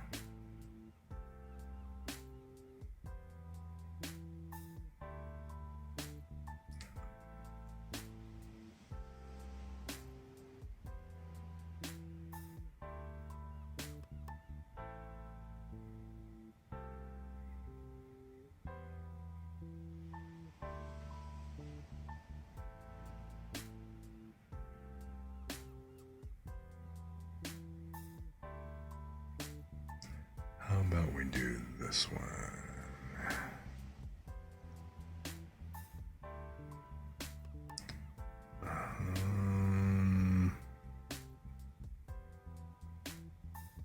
Did I read? Okay, no, I don't think I've actually read I haven't covered Rimu's Saga. That time I got reincarnated as a slime. This is definitely not one I can read. Not this one. So let's see here. What else would be kind of good? And we've already gone 3.5 hours in just about, so I'm not going to be covering as much in this book as I did, like, the first 2 chapters from Realist Hero, so I think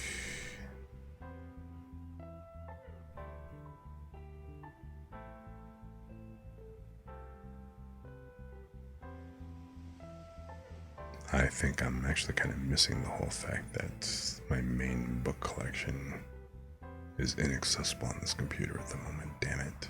But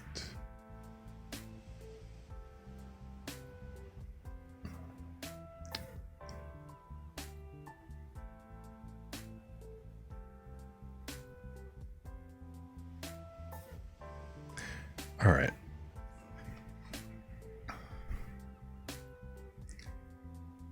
So how about this? I already read. Shoot, I forgot I read that one already.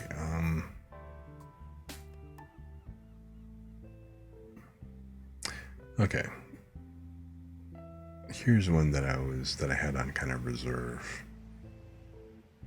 You know, which I read a little while back. This one is called A Wizard's Guide to Defensive Baking by T. Kingfisher. Let me go ahead and get the cover changed out real quick, or as soon as iBooks decides.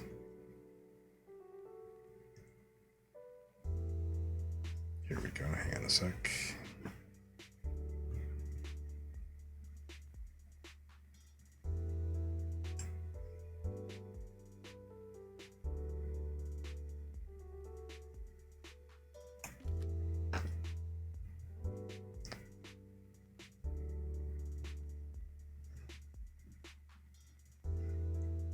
So let's switch the image.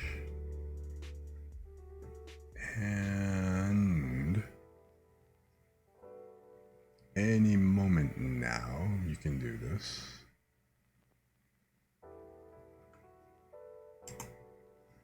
Alrighty. So this one, A Wizard's Guide to Defensive Baking by T. Kingfisher. Hugo and Nebula Award-winning author.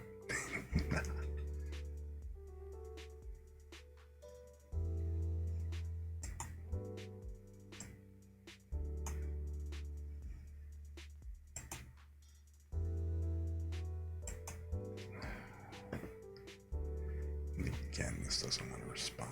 What the crap, man?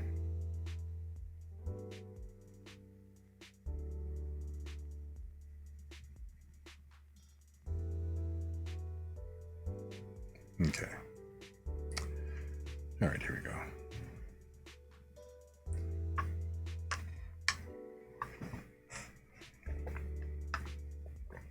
All right. So let's just go ahead and jump on in.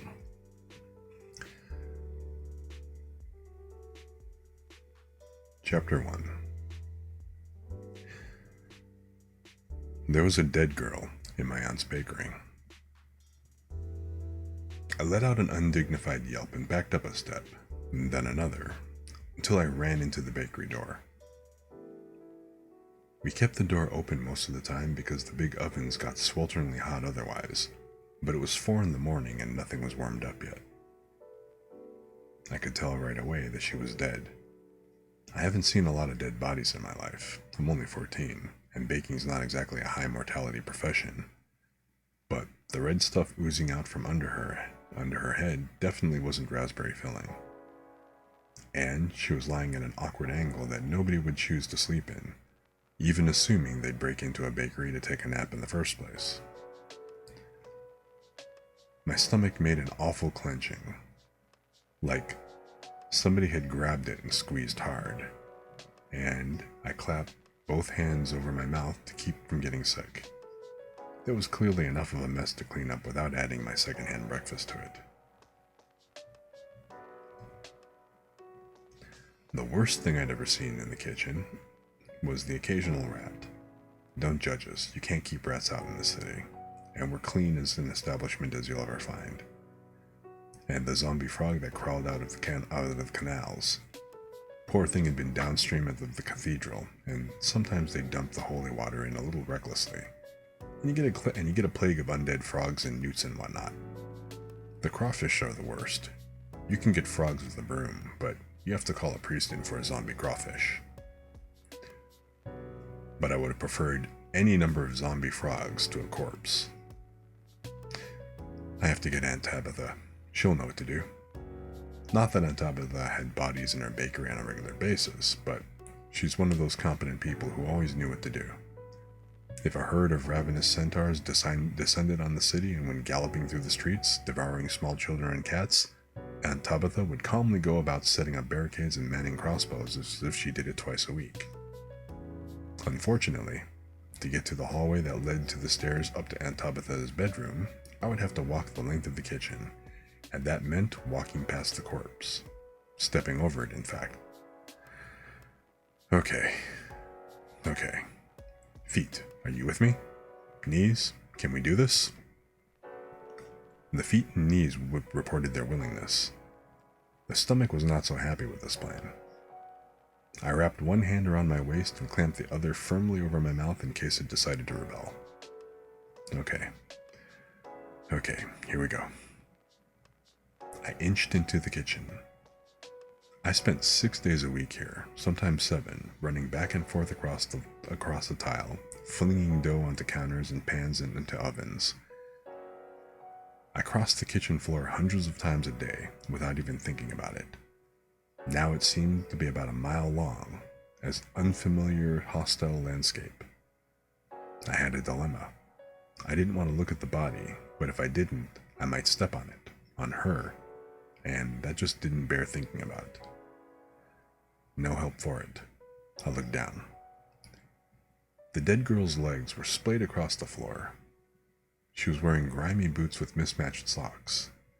That seemed very sad. I mean, it was sad that she was dead anyway, probably, unless she'd been a horrible person. But dying with mismatched socks seemed especially sad somehow. I imagined her throwing the socks on, never thinking that a few hours later an apprentice baker and half-baked wizard of dough would be tiptoeing past her and thinking about the condition of her footwear. There was probably a moral lesson here somewhere, but I'm not a priest. I thought about becoming one once, but they don't really like wizards, even minor wizards whose only talents are making bread rise and keeping the pastry dough from sticking together. Right about the time I gave up on hopes of joining the priesthood, Aunt Tabitha had taken me on in the bakery, and the siren song of flour and shortening pretty much sealed my fate. I wondered what had sealed this poor girl's fate. Her hair was mostly over her face, so it was hard to tell how old she was, and I wasn't looking very closely. But I got the feeling she was young, maybe not much older than me. How did she wind up dead in our bakery? Somebody who was cold or hungry might conceivably creep into the bakery. It's warm even at night, since we bank the big stoves, but we don't put them out. And there's always food around, even just the day-old stuff in the case. But that didn't explain why she was dead. I could see one of her eyes. It was open. I looked away again. Maybe she slipped and hit her head. Aunt Tabitha always swears I'll break my neck one of these days, the way I race around the kitchen like a flower-crazed greyhound. But it seems weird that you'd break into a bakery and then run around inside it. Maybe she was murdered, whispered a traitorous little voice in my brain. Shut up, that's just stupid, I told it. People hold murders in back alleys and things, not in my aunt's kitchen. And it'd be stupid to leave a body in a bakery. The whole city is built on canals, and there are 50 bridges in a street, and the basements flood every spring. Who'd dump in a body in a bakery when you could dump it in a perfectly good canal not 20 feet from the door? I held my breath and stepped over the dead girl's ankles. Nothing happened. I wasn't expecting anything to happen, but I was still relieved. I looked straight ahead, took 2 more careful steps, then broke into a run. I knocked the door open with my shoulder and tore up the stairs, yelling, "Aunt Tabitha, come quick!" It was 4 in the morning, but bakers are used to getting up at 4 in the morning, and the only reason that Aunt Tabitha was sleeping until the decadent hour of 6:30 was because her niece had finally been trusted to open the bakery in the last few months. That's me, in case you weren't following along. She'd been nervous about letting me take over, and I'd been really proud that nothing had gone wrong when I was opening. This made me feel twice as guilty that a dead body had turned up on my watch, even though it wasn't my fault. I mean, it's not like I'd killed her. Don't be stupid. Nobody killed her. She just slipped. Probably. "Aunt Tabitha!" "Gracious, Mona," muttered my aunt from behind the door. "Is the building on fire?" "No, Aunt Tabitha. I've discovered a dead body in our kitchen, was what I meant to say. What came out was something more along the lines of, Aunt Body, there's a Tabitha, the kitchen, dead, she's dead. Come quick, she's dead. The door at the top of the stairs was flung open, and my aunt emerged, shouldering into her house dress. Her house dress is large and pink, and had winged croissants embroidered across it. It's quite hideous. Aunt Tabitha herself is large and pink, but doesn't have winged croissants flying across her except when wearing the house dress. Dead? She narrowed her eyes at me. Who's dead? The body in the kitchen. In my kitchen? Aunt Tabitha came barreling down the stairs at top speed, and, not wanting to be trampled, I retreated in front of her. She brushed me aside not unkindly, and went sideways through the door into the bakery. I followed, poking my head timidly around the doorframe and waiting for the explosion. Huh. Aunt Tabitha put a fist on each generous hip. That's a dead body, all right. Lord save us. Huh. There was a long silence, while I stared at her back and she stared at the dead girl and the dead girl stared at the ceiling. Aunt Tabitha, what should we do? I finally asked. Aunt Tabitha shook herself. Well, I'll go wake your uncle up and send him around to the constables. You start lighting the fires and put a tray of sweet buns on. Sweet buns? We're going to bake? We're a bakery, girl, my aunt snapped. Besides, never knew a copper who didn't love a sweet bun, and we'll be swarming with them before long. Better put in 2 trays, there's a dear. I drew myself together. Should I start the rest of the baking then? My aunt frowned and tugged at her lower lip. No, I don't think so. They'll be in and out and making a mess of things for a few hours at least. We'll just have to open late, I suppose. She turned and walked and stalked heavily away to roust my uncle. I was left alone with the dead girl in the ovens. I could get to one of the ovens easily enough, and if I poked up the fire underneath and threw another log on... There's a trick to keeping the ovens heated evenly, and it's the first thing you learn. If you have spots that are too hot or too cool, your bread gets fallen spots and comes out looking lumpy and sort of squashed in places.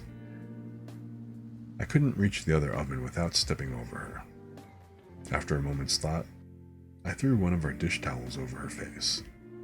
It was easier somehow if I couldn't see that one eye staring upward at nothing. I fired up the other oven. Sweet buns are easy. I could make sweet buns in my sleep, and occasionally at 4 in the morning, I pretty much do. I threw the dry ingredients together in a bowl and started whisking them together. I gazed up at the rafters so that I didn't have any chance of seeing the body. There was a brief shine of eyes as a mouse looked down at me, then scurried across the rafters on his way back to his mouse hole. Having mice is actually a good thing, since it means we don't have rats anymore. Rats think mice are yummy. There were eggs on the counter and a big crocky jar of shortening in the corner. I cracked the eggs and separated out the yolks, perfectly I might add, and dumped all the ingredients into a bigger bowl and started beating. I heard the front door open and close as Uncle Albert went out to get the constable. Aunt Tabitha was bustling around the front of the shop, probably getting ready to turn the first wave of customers away. I wondered how many constables we'd get. A couple, right? For a murder? Murders are important. Would the body wagon come along?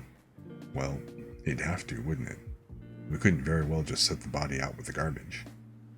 The wagon would come, and then all the neighbors would think my uncle had died. Nobody'd think Tabitha had died, of course. She was a force of nature.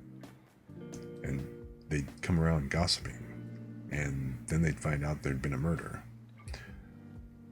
Wait, when did I decide it was a murder? She just slipped, right? I discovered that between not looking at the dead girl and wondering about the constables I'd been kneading the sweet bread dough for much too long. You don't want to knead them too much, or it makes them tough. I stuck a flowery hand in the dough and suggested that maybe it didn't want to be tough. There was a sort of fizziness around my fingers, and the dough went a little stickier. Dough is very amicable to persuasion if you know how to ask it right. Sometimes I forget that other people can't do it. I separated out a dozen evenly sized lumps of raw dough and set them on the wooden table baking paddle, then shoved them into the oven with strict orders that they didn't want to burn. They wouldn't. Not burning is one of the few magics I'm really good at. Once, when I was having a really awful day, I did it too hard, and half the bread wouldn't bake at all. That was the sweet buns done. I wiped my hands on my apron and dipped a cup of flour out into one of the bins. There was one other task that had to be done, no matter what, whether there was one body in the kitchen or a dozen. The steps down to the basement are slippery, because everyone's basements leak. It's amazing we still have basements. My father, who was a builder before he died, used to say that it was because there was another city down there, and people just kept on building upwards as the canals rose, so the basement floors were really the roads and the roofs and ceilings of old houses. In the darkest, warmest corner of the basement, a bucket bubbled slowly. Every now and then, one of the bubbles would pop and exhale a damp, yeasty aroma. "Come on, Bob," I said, using the sugary tones you'd use to approach an unpredictable animal. "Come on, I've got some nice flour for you." Bob popped several bubbles, which is his version of an enthusiastic greeting. Bob is my sourdough starter. He's the first big magic I ever really did, and I didn't know what I was doing, so I overdid it. A sourdough starter is kind of like a gloppy mess of all the yeast and weird little growing things that you need to make bread rise. The taste of the bread can change a lot depending on the starter. Most of them live for a couple of weeks, but in the right hands, they can stay alive for years. There's one in Constantine that's supposed to be over a century old. When I first started working in my aunt's bakery, I was just 10, and really scared that I'd screw something up. My magic tended to do weird things to recipes sometimes, so I was put in charge of tending her sourdough starter, which she'd been using since she started the bakery, and which was really important because Aunt Tabitha's bread was famous. And I don't know if I gave it too much flour or too much water or not enough of either, but it dried up and nearly died. When I found that out, I was so scared that I stuck both hands into it, and it was pretty icky, let me tell you, and ordered it not to die. "Live," I told it. "Come on, don't die on me now. Live, grow, eat, don't dry up." Well, I was 10, and I was really scared, and sometimes being scared does weird things to the magic. Supercharges it, for one thing. The starter didn't die, and it grew. A lot. It foamed out of the jar and over my hands, and I started yelling for Aunt Tabitha, but by the time she got there, the starter had reached the sack of flour I'd been using to feed it and ate the whole thing. I started crying, but Aunt Tabitha just put her hands on her hips and said, "It's still alive, it'll be fine," and scraped it into a much bigger jar, and that was the beginning of Bob. I'm not actually sure if we could kill him anymore. One time, the city froze so hard that nobody could go anywhere, and Aunt Tabitha was stuck across town for 3 days, and I couldn't get down the block, and nobody fed Bob. I expected to come back and find him frozen or starved or something. Instead, the bucket had moved across the basement, and there were the remains of a couple of rats scattered around. He hadn't eaten the bones. That was how we figured out that Bob could feed himself. I'm still not sure how he moves. Like a slime mold, maybe. I'm not going to pick the bucket up and find out. I doubt there's a bottom on it anymore, but I don't want to risk annoying Bob. He likes me best, maybe because I feed him the most often. He tolerates Aunt Tabitha. My uncle won't go in the basement anymore. He claims Bob actually hissed at him once. It would have been a belching sort of hiss, I imagine. I dumped the flour in on top of Bob, and he glubbed happily in his bucket and extended a sort of mushy tentacle. I pulled it off, and the starter settled back and started digesting the flour. He didn't seem to mind me taking him bits to make bread, and it's still the best sourdough in town. We just don't tell anybody about the eating rats thing. I forgot about this story.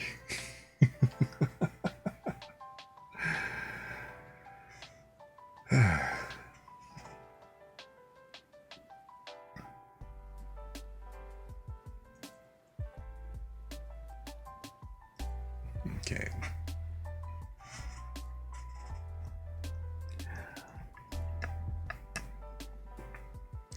Chapter 2. This one's going to be short, and that'll be the last one. Constable Alphonse was tall and broad and red-faced.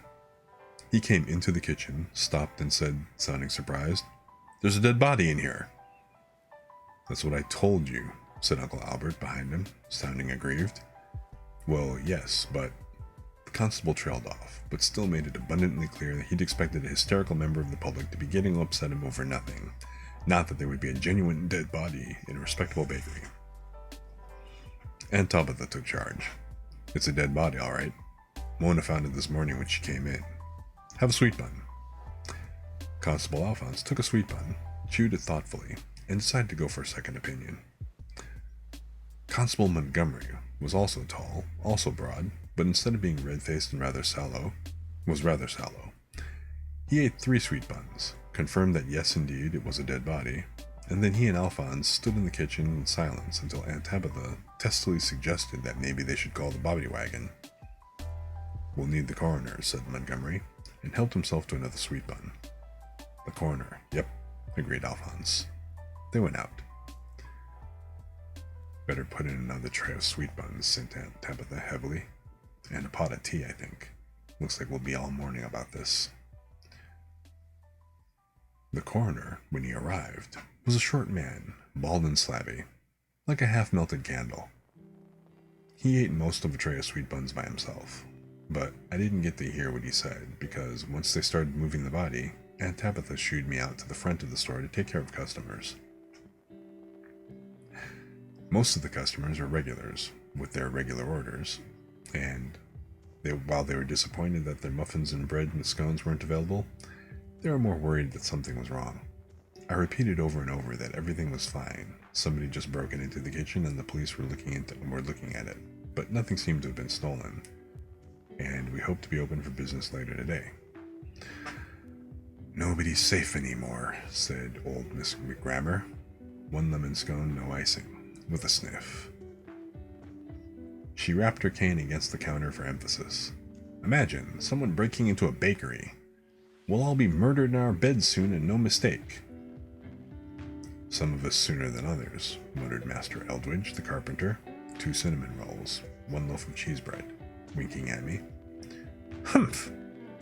Miss McGrammer shook her cane at him. "You can laugh, little Sidney, the boy of Mrs. Weatherfield who does the washing. He went missing just last week. And have they seen hide nor hair of him since?" "No," I ventured. "They have not." She smacked her cane down like a judge's gavel. "Probably ran away to sea," offered Brutus, the chandler. "One of whatever looks good today, my dear, and a loaf of the day old for the pigeons if you have it." "Run away to sea?" asked Miss McGrammer, scandalized. Eldridge put a hand over his mouth to stifle a smile.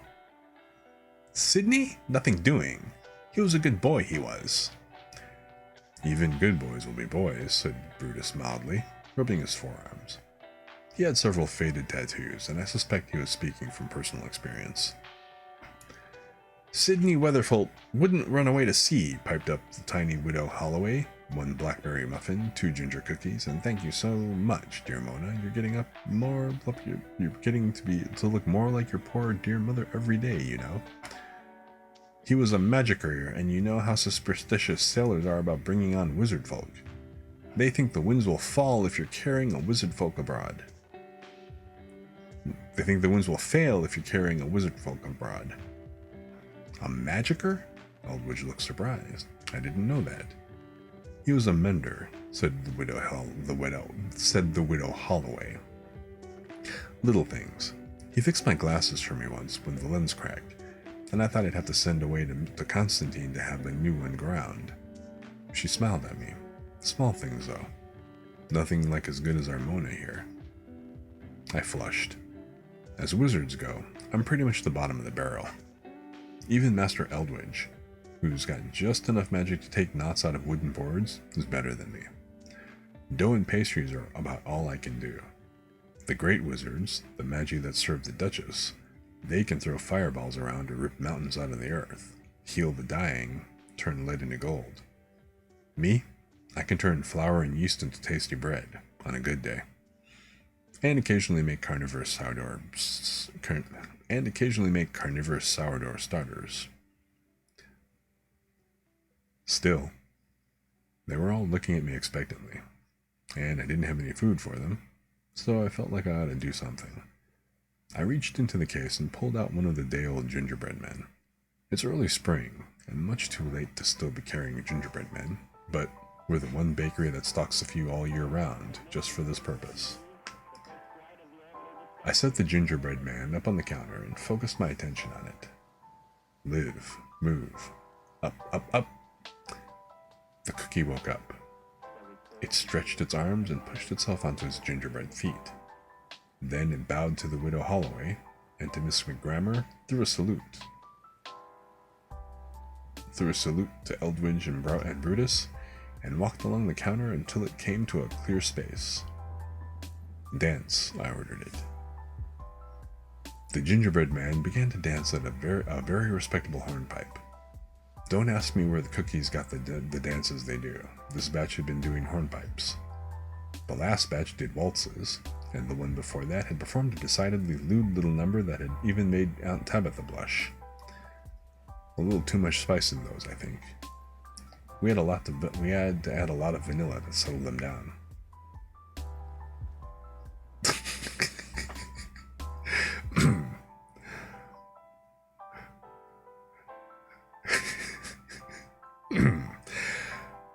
I don't know how I learned to make cookies dance. Apparently, I used to do it when I was very, very young. Aunt Tabitha still loves to tell the story of the time I was 3 and threw a tantrum in the bakery, and the entire case of gingerbread men came alive, even the ones that were still in the oven. Those started hammering on the door to be let out, and the already baked ones ran through the store, giggling like little maniacs.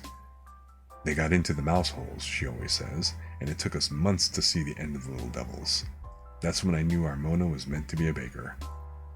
Depending on how much she's gotten into the kitchen sherry at that point, I get either an affectionate glance or a flowery pat on the back. During rum cake season, there is hugging. Being a wizard is almost all like that. You don't know what you can do until you actually do it, and then sometimes you aren't sure what you just did.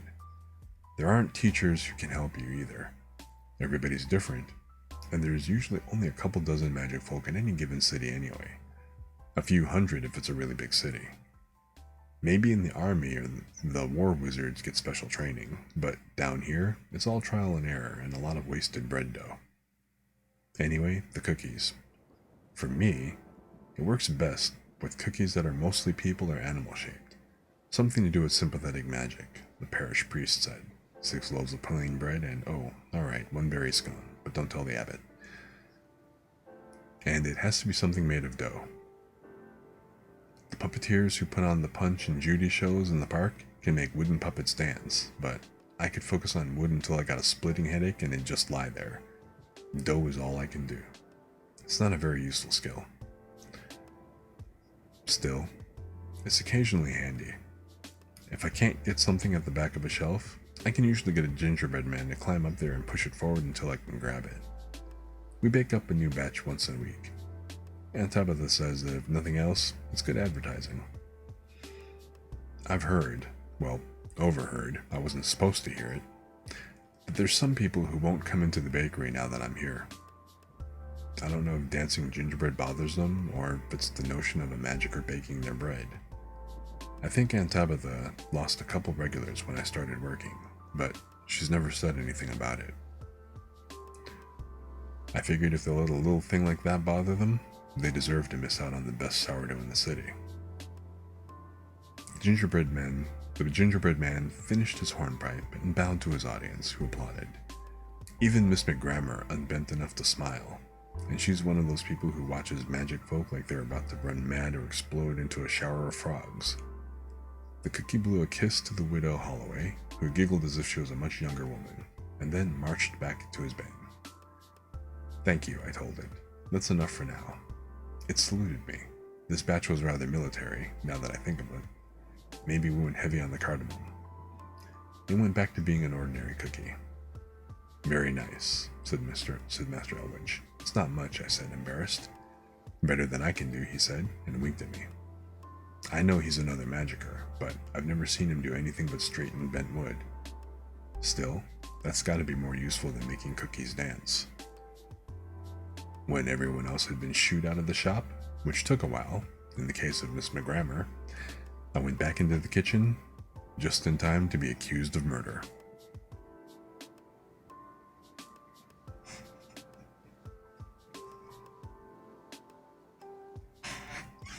How's that for an opening cliffhanger?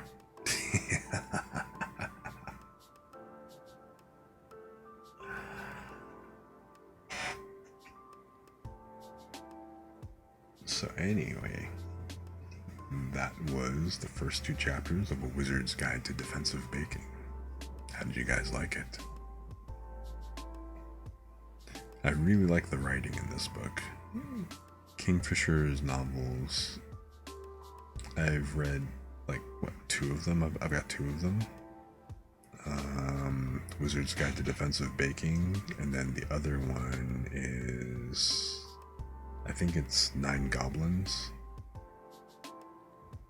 A little hard to tell right now because iBooks does not want to cooperate with shit. I'm gonna probably have to reboot my computer after this because it's being a dick. Or actually, watch, it'll probably be fine once I shut down OBS. But anyway, so I hope you enjoyed that.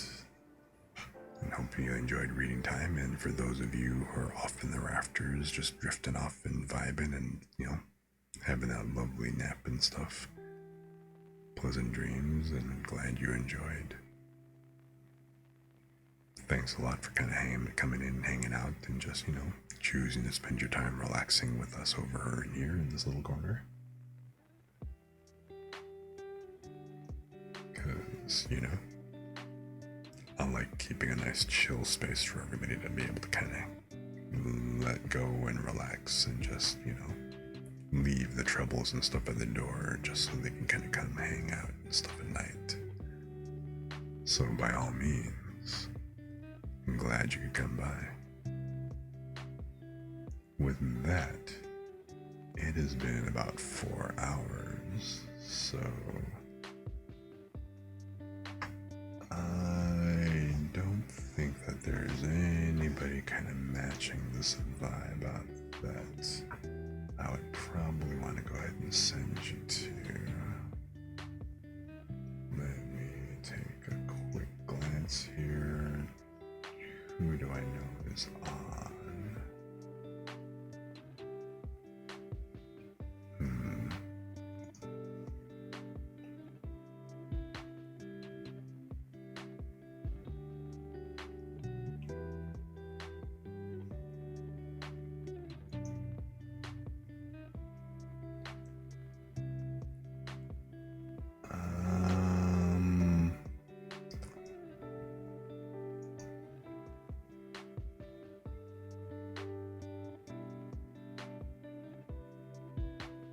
Oh, well, Nelly is playing Minecraft.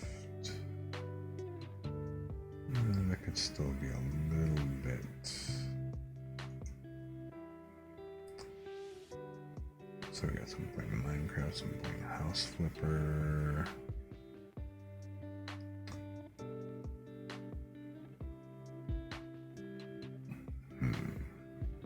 You know what?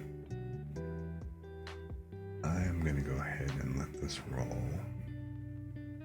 for a little bit, but I'm not gonna go ahead and rate NBA out tonight. I think we're just gonna go ahead and, like, you know, keep up with like the nice chill sleepy vibe and everything, and just kind of go from there. So I want to thank you guys for coming in, hanging out with me and everything else. Appreciate all of you, you know. And I will be back again on Saturday, so I'm looking forward to seeing you all then. And I will probably be playing a game.